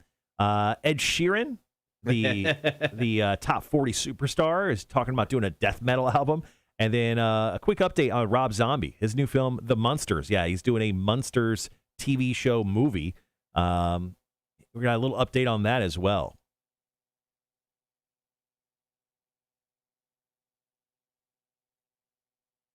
All right, got about 1:45, getting the quizzed in the face. It's going to be ugly, guys. It's going to be ugly 8. It's a spelling bee, 8 words, all pertaining to radio. Marshall gave me one, and I'm looking at it going, it's not how you spell it. It's not how you spell it. Because I want to say I don't know. I'm dumb when it comes to spelling. It's going to be bad.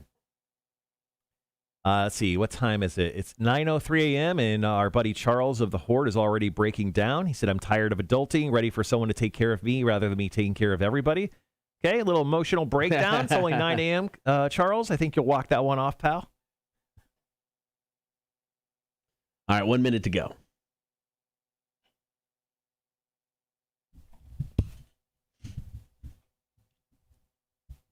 We do have some studio upgrades that are supposed to be happening here. I guess, do we know when it's going to be happening? I think he was going to start on it yesterday. He's got to run some new cable. Mm-hmm. So we have something called a barracks box that allows all 6 radio stations to go live in the studio. So he's got to run some new cable because we're getting rid of the barracks box. So yeah, he's got to. He said that'll be the hardest and what will take the longest is running the cable. So hopefully here in the next week or so, we've got even a better sounding product than we do right now. All right, got about 15 seconds, guys. We will be right back.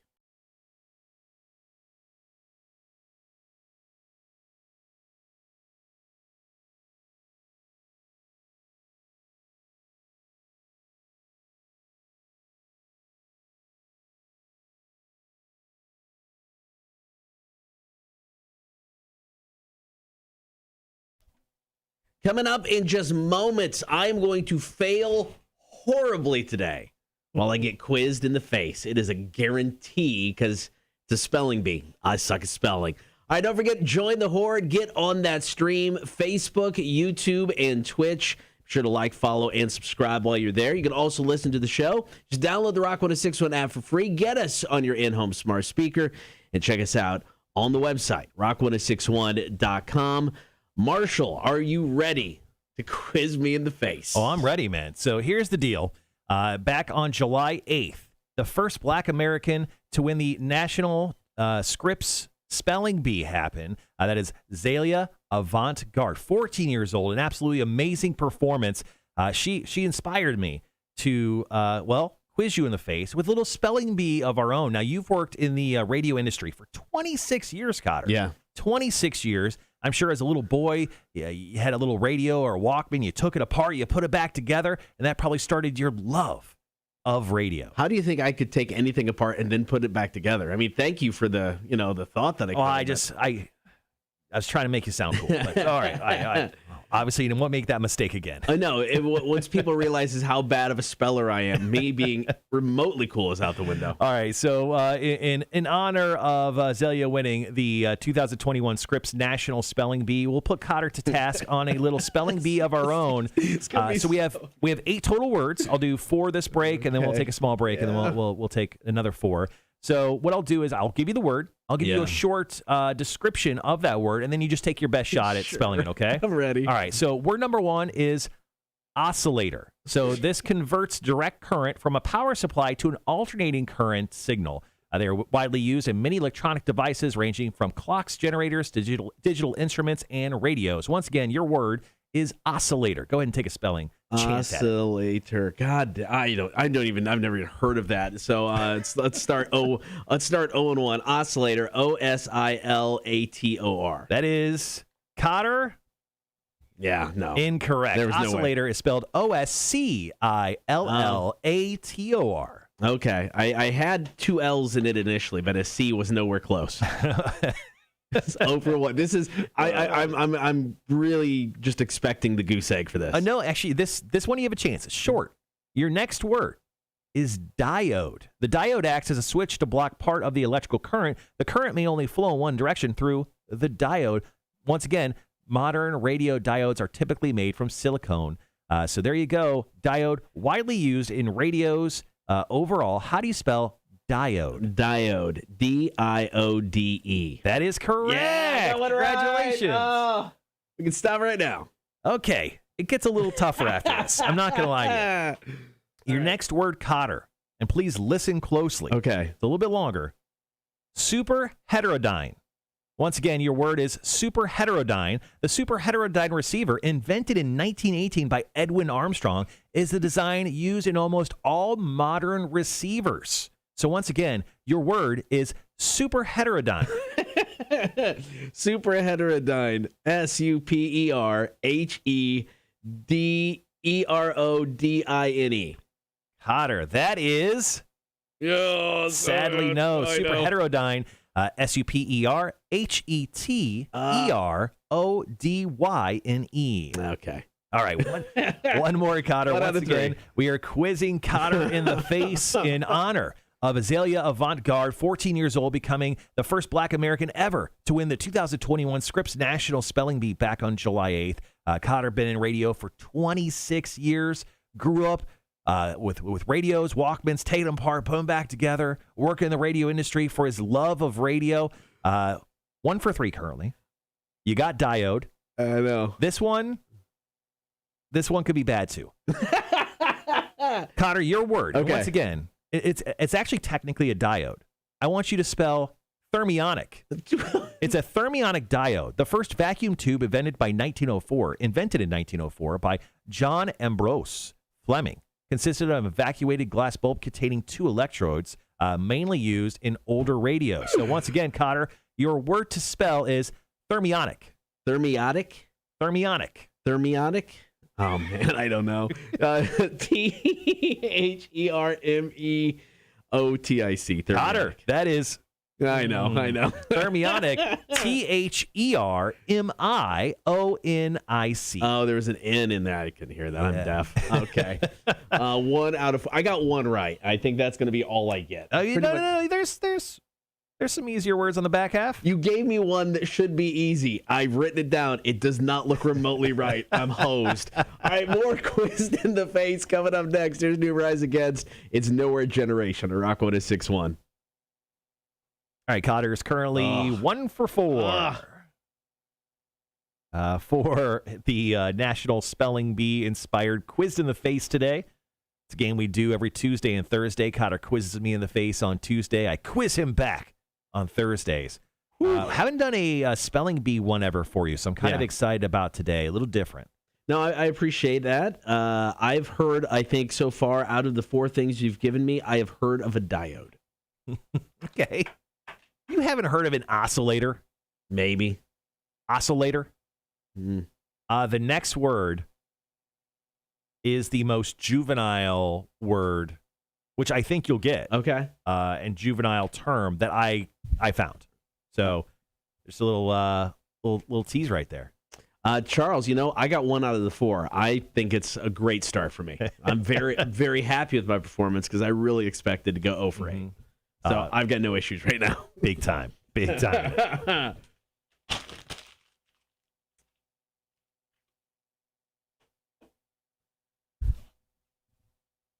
All right. Yeah, no, I knew that was going to be rough. Whew. You got close on a couple of them. You were only off by 1 letter on one of them. Charles with some positive vibes for you. Pulling for you is what he said. Thank you. Thank you very much. You. Thank you.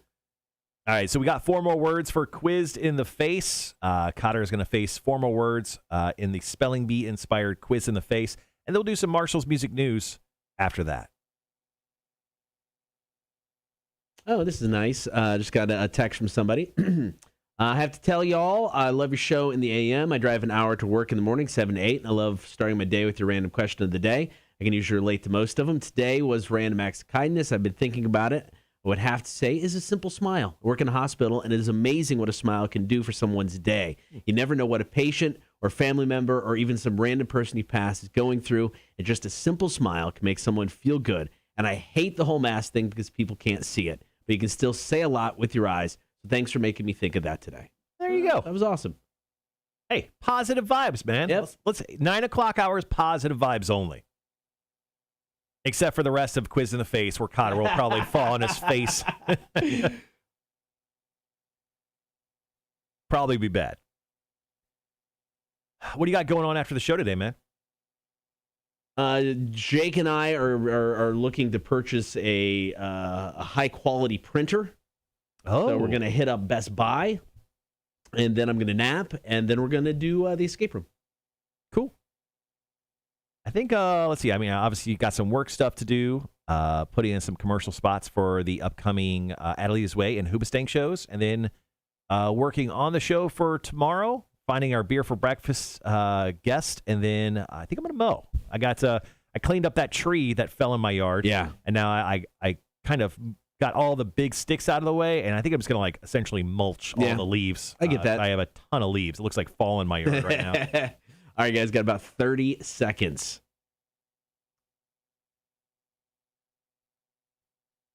I got to stop by the grocery store as well. My wife gave me a list. Oh. Yep. All right, guys. We'll be right back.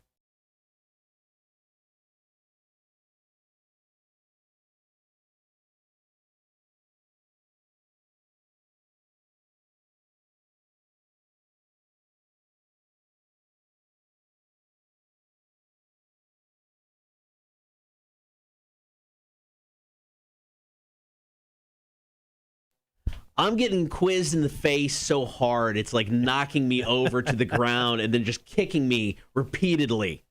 Yeah, you could say it like that. It's not been pretty. Once again, welcome to the Kotter and Marsh Show. We are quizzing Kotter in the face right now in honor of the very first Black American ever to win in the 2021 Scripps National Spelling Bee. Her name was Azalea Avantgarde. Only 14 years old. Incredible. She would roast you. She would be 4 for 4 right now. Hands down, guaranteed 4 for 4. Without a doubt. Kotter is currently 1 for 4. Not having the hottest streak. Once again, Kotter, a professional in the radio industry. 26 years? 26 years. Been in this life of 26 years. Now, And you went to school for radio as well, correct? I did. I went for school, and then I got a job where it was semi-regular, and then I dropped out of school. And lucky enough, so far, 26 years later, still doing my thing. All right, so here we go. Once again, we're quizzing Kotter in the face. A little spelling bee action. Kotter, what I'm going to do is I'm going to give you the word I want you to spell, and then I'll give you a quick description of what that word is, and then you'll have your chance of spelling it. Word number 5 is cockaday. The cockaday receiver, named after its inventor, L.M. Cockaday, is probably one of the most intriguing regenerative receiver circuits of the 1920s. A few receivers were so controversially discussed in the radio community until this day. So once again, your word to spell, Kotter, is cockaday. I'm just going to go with how it sounds. Cockaday, Cockaday. Yes. Man, I knew you'd get that one. Woo. You're a champion of cockadays. I'm a huge Cockaday fan. I know. You wore a shirt that said that once. I know. All right, Kotter, I actually gave you this word during the stream. Your next word, Kotter, for the Spelling Bee Challenge for Quiz in the Face is antenna. The antenna allows radio to pick up signals being broadcast into the air around it. Once again, your word is antenna.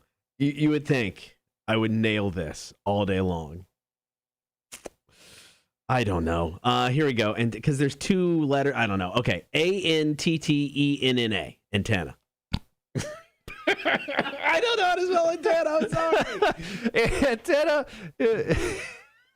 I thought this was the easiest word. I did not spell it. Antenna. I told you. A-N-T, singular T, E-N-N-A. Damn it. That's how I had it initially. I threw in the extra T. Oh, Kotter. All right. Kotter is currently 2 for 6. Why did I add the extra T? In our Quizzed in the Face challenge in honor of Zelia Avant-Garde, a 14-year-old who became the 2021 Scripps National Spelling Bee champion. 2 more for you, Kotter, and we'll wrap up the pain that is Quizzed in the Face today. Your next word, Kotter, is amplifier. This small chip boosts the signal strength so it's powerful enough to drive the loudspeaker. Kotter, your word is amplifier. Amplifier. A-M-P-L-I-F-I-E-R. Okay. It's like, I think I got that one. Once again, amplifier. Whew. Congratulations. You got that one right. Currently 3 out of 7. Okay, I'm really upset that I effed up on antenna because I would have been very happy of just going 50-50. I would have been really thrilled at that. All right, so here's our very last word of Quiz in the Face, the Spelling Bee Challenge for Kotter, or quizzing Kotter so hard in the face today, he doesn't know what to do with himself. I have no idea. Now, this last word, I don't know if you'll like me for. Your last word today, Kotter, is super regenerative. This was a receiver invented by Edwin Armstrong in 1922, which used regeneration in a more sophisticated way to give greater gain. Once again, Kotter, your word is super regenerative. Regenerative? Mm-hmm. Can you say it again? Super regenerative. Man, oh, God dang. All right, here we go. SUPERREGENERATIVE. All right. Congratulations, Kotter, with that second half. Getting 3 out of 4. You came 4 out of 8 today for Quizzed in the Face. This is why I never competed in a spelling bee in my life. Constantly stayed away from them. Now 50%, baby. I'll take it. I'll take it. All right, guys, coming back, getting ready to wrap up the show. But first, 3 stories with Marshall's music news, including 5-Finger Death Punch poetry. It's coming up. Kotter and Marshall, Rock 106.1. Is it all 5-Finger Death Punch poetry? Yeah, that was fun, man. You did much better in the second half. There were some easy ones in the second half. Yeah. Amplifier, antenna, which somehow you got wrong. I had it, and I'm like, I think there's another T in there. I think there's another T. I overthought it. Overthought antenna. For the stories today, we'll go 5-Finger Ed Sheeran, and then Rob Zombie. We'll end on Rob Zombie. Cool. Winner info from our contest earlier. Right. Oh, come on. Right there.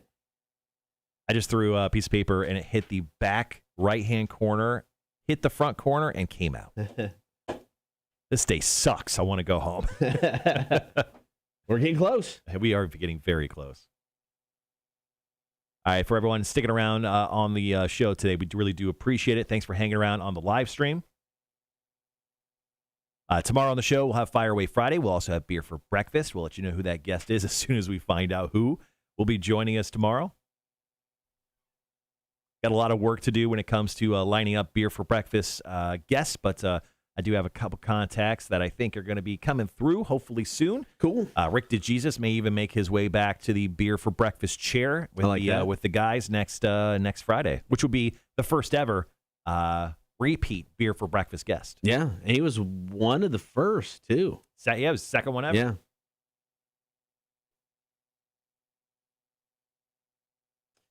All right, guys. 3 stories. Marshall's music news. Then we'll get out of your hair for the day.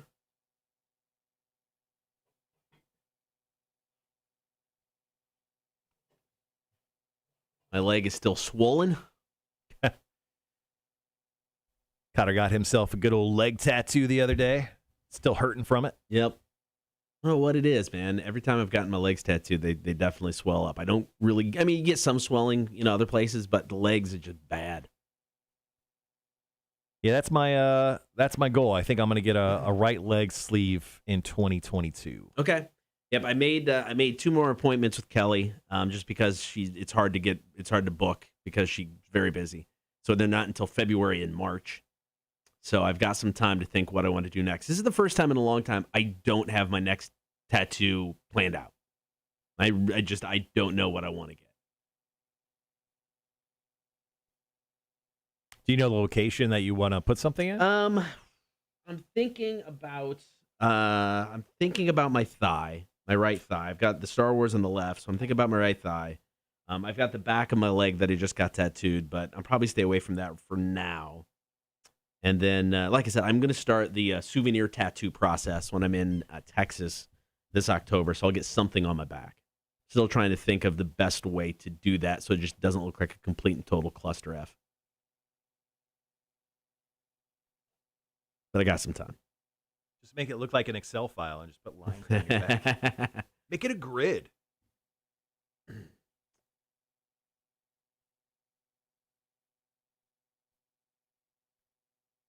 Yeah, after the show today, I've got to do, work, grocery store, and then I'm going to mow my front and backyard. I got my wife's mother coming in for her birthday. Oh, cool. On Sunday.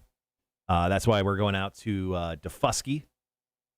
Taking a little boat trip out there. Got a golf cart. What are those things called? Brass pots? There's a bar on Defusky, like the main bar. Oh, the drink? Yeah, and there's like this I don't remember. Long Island-y type drink. I forget the name of it. It's called Brass something. But I'll be drinking those and getting incredibly drunk. And then I think I'm going to go to Dockside over on Hilton Head and have some dinner. Scrap iron, that's it. I knew it was something like that. Charles says maybe your back will turn out like a thrash metal patch denim jacket. So the thought is, so I've been, trying, initially I'm like, I'll give each tattoo artist, here's like 4 things to pick from, make it your own. I'm looking for just like 2 hours max, $200-$300, whatever. Just, kind of do your own thing on the back. Then I started thinking, it's like, hey, $300, you pick a design, just do whatever you do, and just giving them kind of free reign within some limits. I don't want naked chicks on my back and stuff like that. But within limits, kind of just do their own thing. But I just don't know how to. I just don't know if we go. It's got to be kind of this big. You do it here, and then I can just kind of even it out as I go. Yeah, I haven't. That's the part I don't know yet. But then again, it's my back. I never see it, so Everyone else does though. Yeah, I walk around shirtless constantly. Your wife sees it. No, she doesn't. I keep my shirt on next to my wife at all times, even in bed. Yep. And even when I don't, she doesn't look. Let's be honest. See, so what is the scrap iron? Yeah, so speaking of denim patch or thrash metal patch denim jackets, so I actually have a denim vest. And my wife and I stopped by the Johnny Cash Museum in downtown Nashville this past Saturday when we were there visiting. And we wound up picking up some Johnny Cash Museum patches that we're going to sew to our denim jackets. Nice.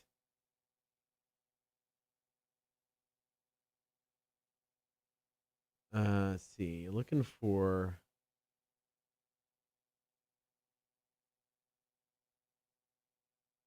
I'm just trying to find the scrap iron recipe. That's a secret, man. It's like the KFC recipe, the Dr. Pepper recipe. You can't know what's in there. If you ever been in Defusky, you've probably had one of these, I'm guessing, before, and they're delicious. Yeah, they are really good. Yeah, I don't know. I can't find a scrap iron recipe. If anybody knows what's in a scrap iron, let us know. All right, got about 3 minutes. Get into story number 1. Marshall's music news. Ivan Moody's been busy, and this seems like this company Z2 has been working with damn near every single rock band out there. I just did a story with them yesterday, working with Rise Against on their comic book series. I think they've worked with Coheed and Cambria on some stuff. I think they worked with a bunch of different rock bands on a bunch of different projects. So it seems like Z2 seems to be the go-to spot to do stuff if you want to, diversify your product. Yeah. I don't think we're at the point in our careers where we should do comics yet. We got ourselves a hot sauce, and I feel pretty good first 4 months of the show right there. Yeah. Next up is Kotter and Marshall branded dildos, and then we'll figure it out. Hey, we work with Sunset Novelties. They have their own line. I know, right? The Sunset line. I think we can make that happen. Oh, we could definitely make it happen. Just our pictures on a billboard next to a big dildo. Satisfy your girl like Kotter and Marshall never could theirs. Whoa. Speak for yourself. It's just the Kotter branded dildo. It's just a dildo, but it has a little wig just with your hair. Why is there gray hairs in this brown wig? They wanted to make it authentic.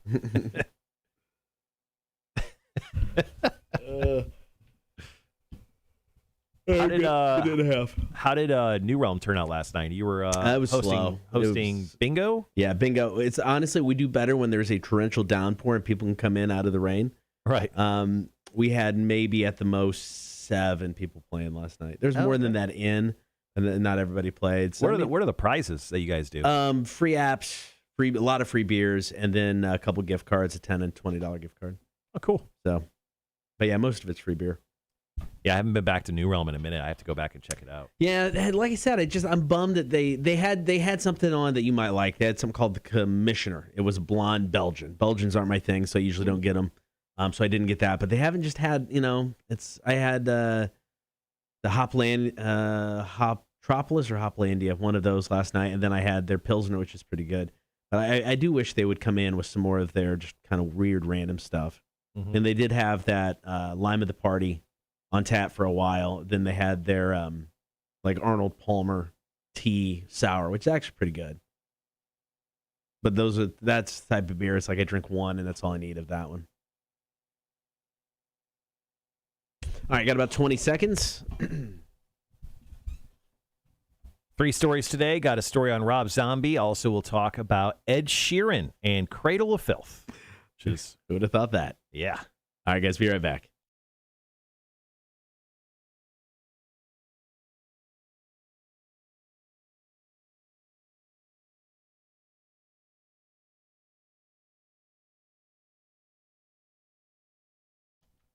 Good morning. Thank you for hanging out on air and on the stream. Now it is time for story number 1, Marshall's Music News. So Five-Finger Death Punch singer Ivan Moody is set to release Dirty Poetry from the contagiously contorted and quixotically, oh my gosh, I butchered that name. I knew I was going to do that.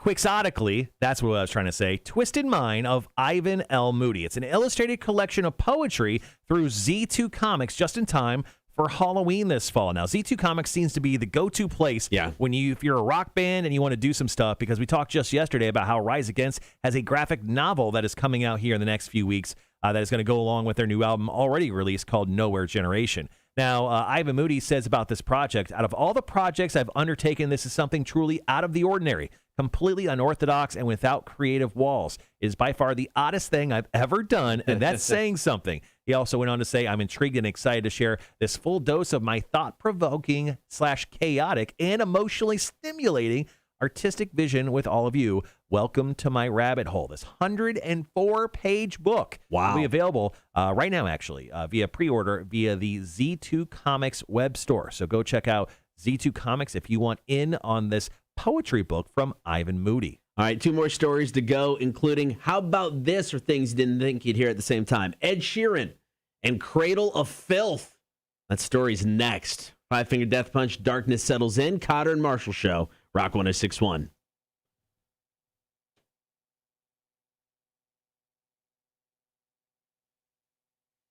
All right, I got to at least stand up. Your legs bothering you? Yeah, it's not nearly as bad as yesterday, but still slightly larger than the other one. Yep. Have you tried just taking like a Benadryl or taking a Benadryl? I should have done that. Yeah, take a Benadryl. It'll help reduce swelling, and then just coat the living crap out of that with lotion. I've been doing that.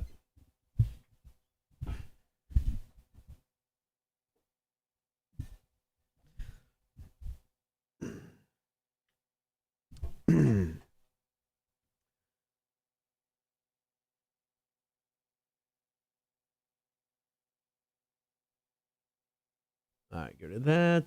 Delete that. All right, 3.5 minutes.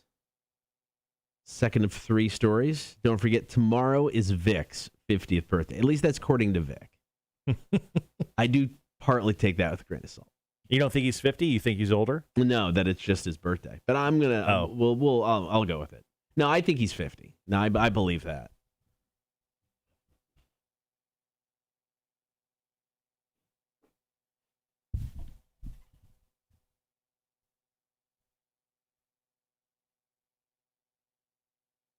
I got about 3 minutes.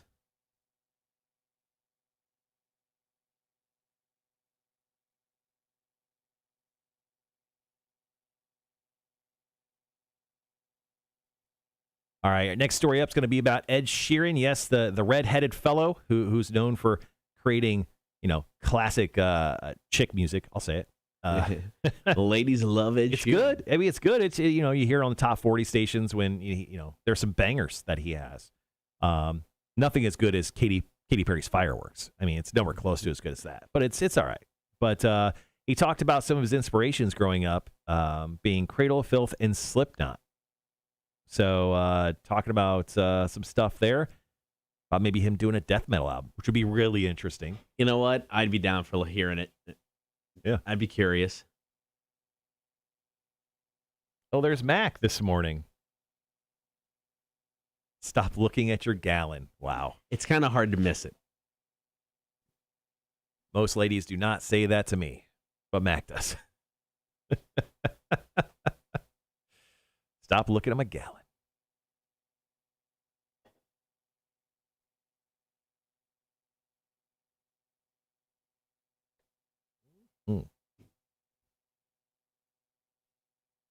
So I've been playing Final Fantasy VII Remake. Okay.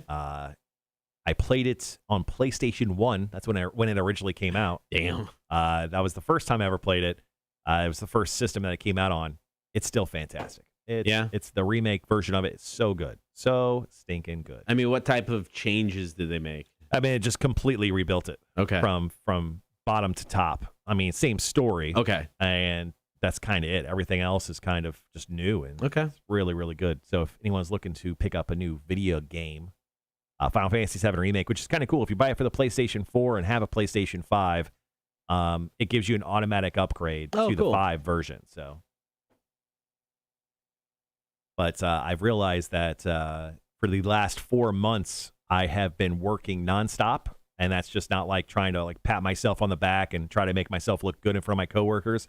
I haven't played anything at all, and the only things I've been doing is working, sleeping in the afternoon, and then working until my wife got home. And I realized I hated myself. Need some me time. So I got some me time in and started getting at least half an hour, good old video game time in, or doing something that wasn't work in the afternoon. Much better. I get it. I get it. All right, guys, got about 15 seconds. We'll be back. Story number 2.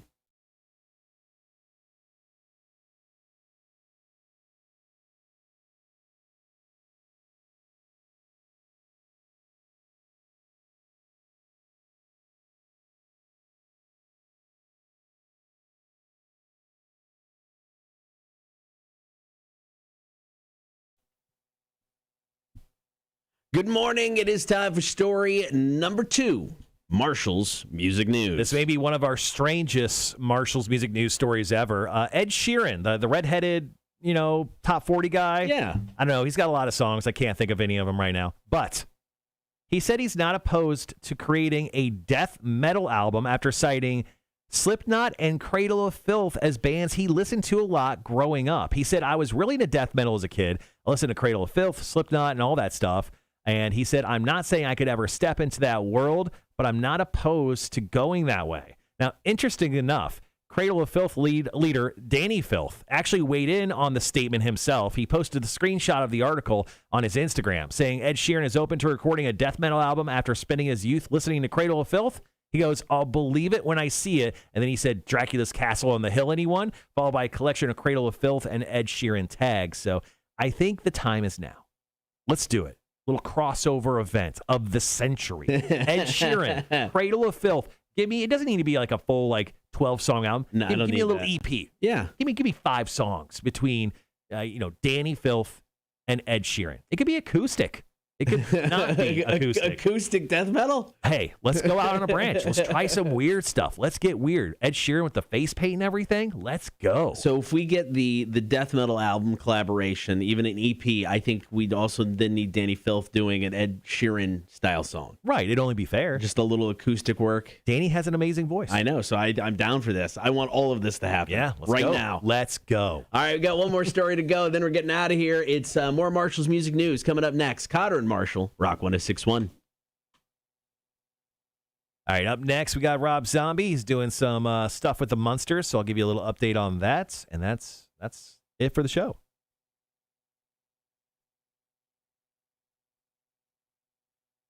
Just want to say thanks to Mac for coming in so she could eat her sandwich in front of us and not get us anything.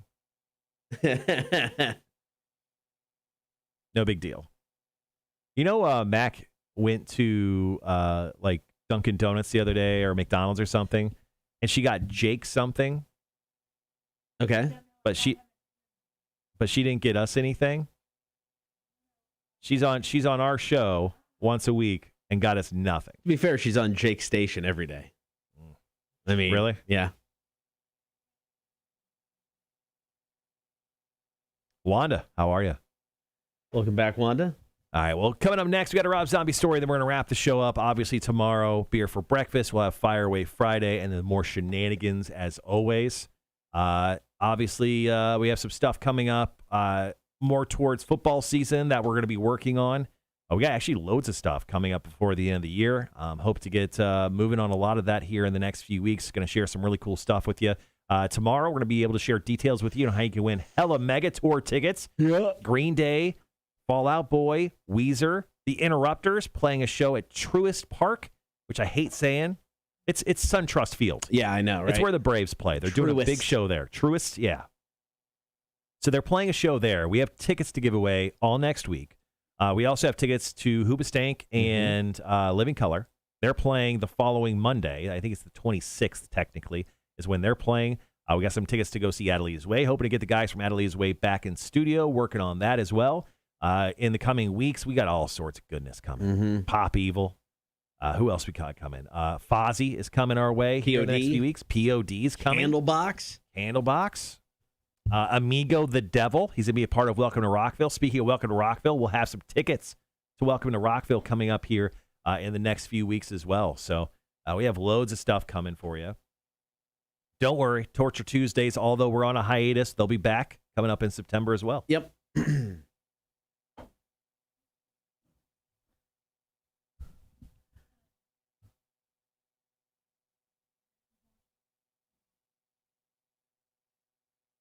What is it? Oh, it's like an anthology. Oh, cool.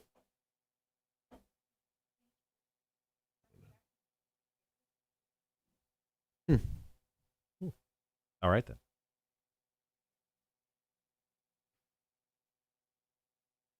I've been watching the last couple episodes of Mr. Robot. The series came out at the beginning of 2020. The last season did, and I just never got to it over the pandemic, so I've been watching that. I've been watching Lupin on Netflix as well. Lupin is it's an overseas series that was dubbed in English. But it's really, really cool. It's like a Sherlock Holmesy type of ongoing story. Currently, there's 10 episodes. Okay. So it's like 5 episodes each season. It's definitely an English thing because those shows only seem to be like 6 episodes a season, kind of like Peaky Blinders. Speaking of Peaky Blinders, Jesus Christ, if you haven't jumped on that train yet via Netflix, Peaky Blinders, outside of the fact that you can't understand what anyone's saying, watch it with closed captions. What an amazing show that is. Nice.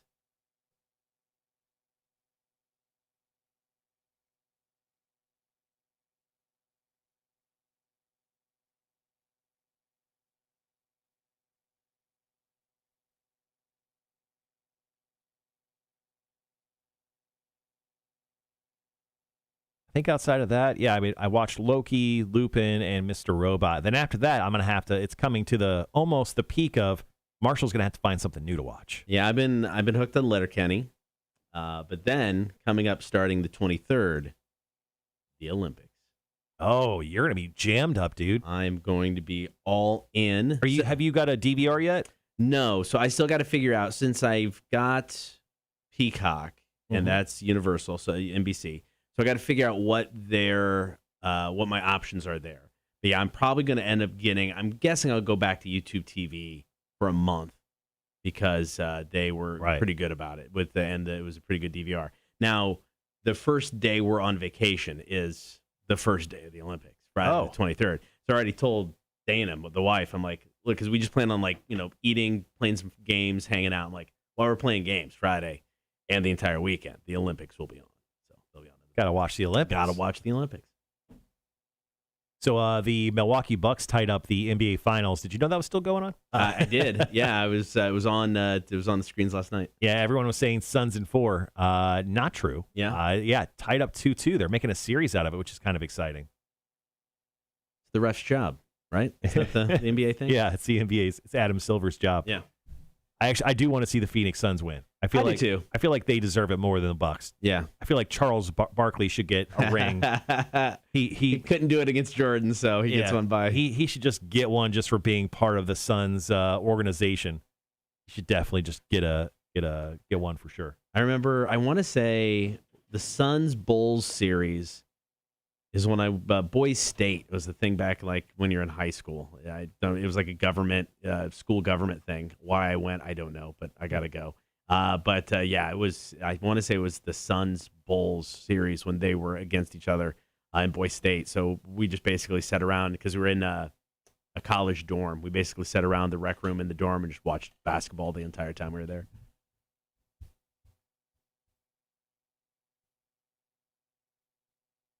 All right, got about 3 minutes. We'll have one more story to go. Marshall's Music News. Then we're out of here, guys. Mm-hmm.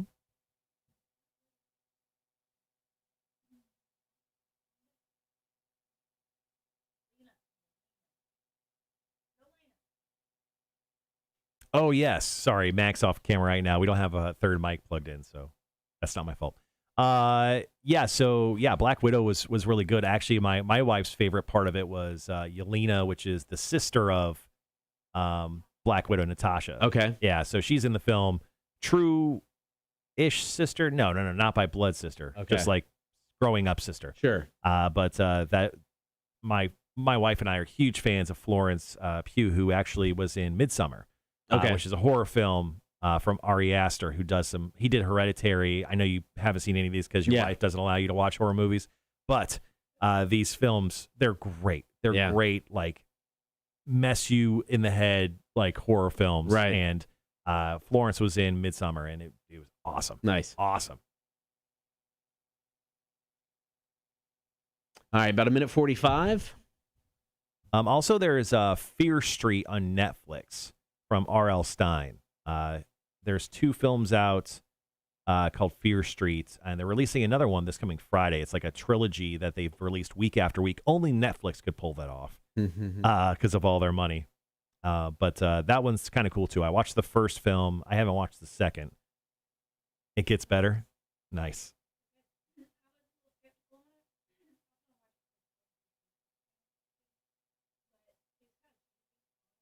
Mm-hmm.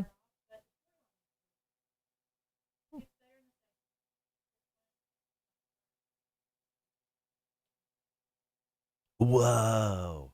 That's so far back. 1666. Wait a minute. If you take the 1 out, it's 666. The R.L. Stein. Good for him. Still making money. 45 seconds.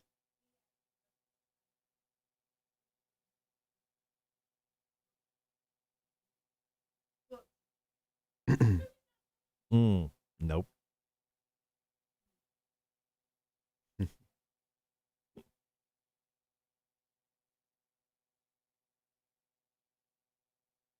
All right, guys. Final break of the show.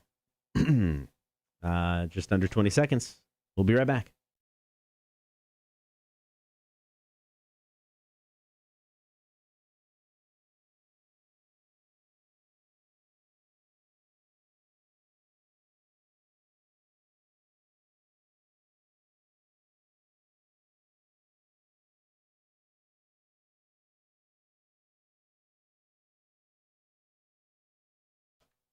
All right, guys, before we are out of here, one more time, we got Marshall's music news. So back a few months ago, it was confirmed that Rob Zombie is doing a Munsters movie. He said, the rumors are true. My next film project will be the one I've been chasing for 20 years, the Munsters.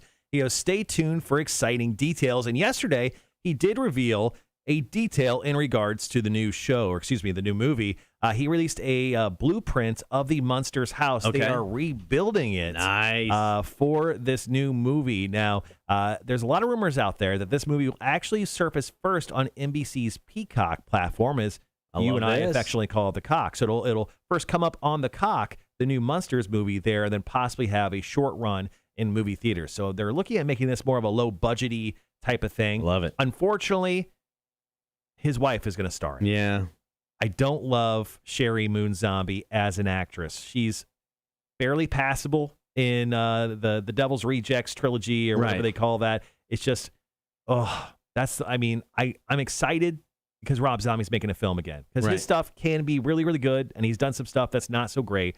But usually when his wife's involved, it's not the greatest thing in the world. I don't know how he has this clout where he comes to casting, but it has to be in his contract. He has to have his wife in whatever project they're working on. But the good news is you can actually check out this schematic, this blueprint of the Munsters home currently on Rob Zombie's Instagram page. Yeah, I'm super excited about this. This is the movie he needed to make, and he even said he's been chasing this dream for a while. This is the movie he needs to make. So I'm ready. Like I said, I don't care that the wife's in it.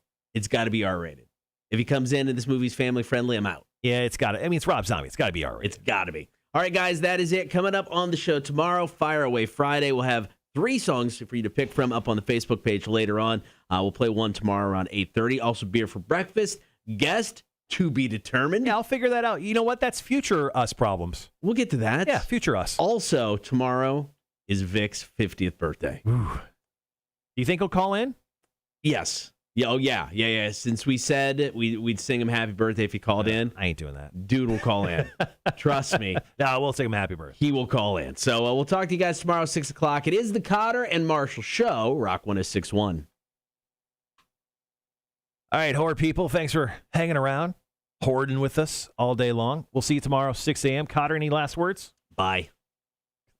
Really poetic of you. Anything else?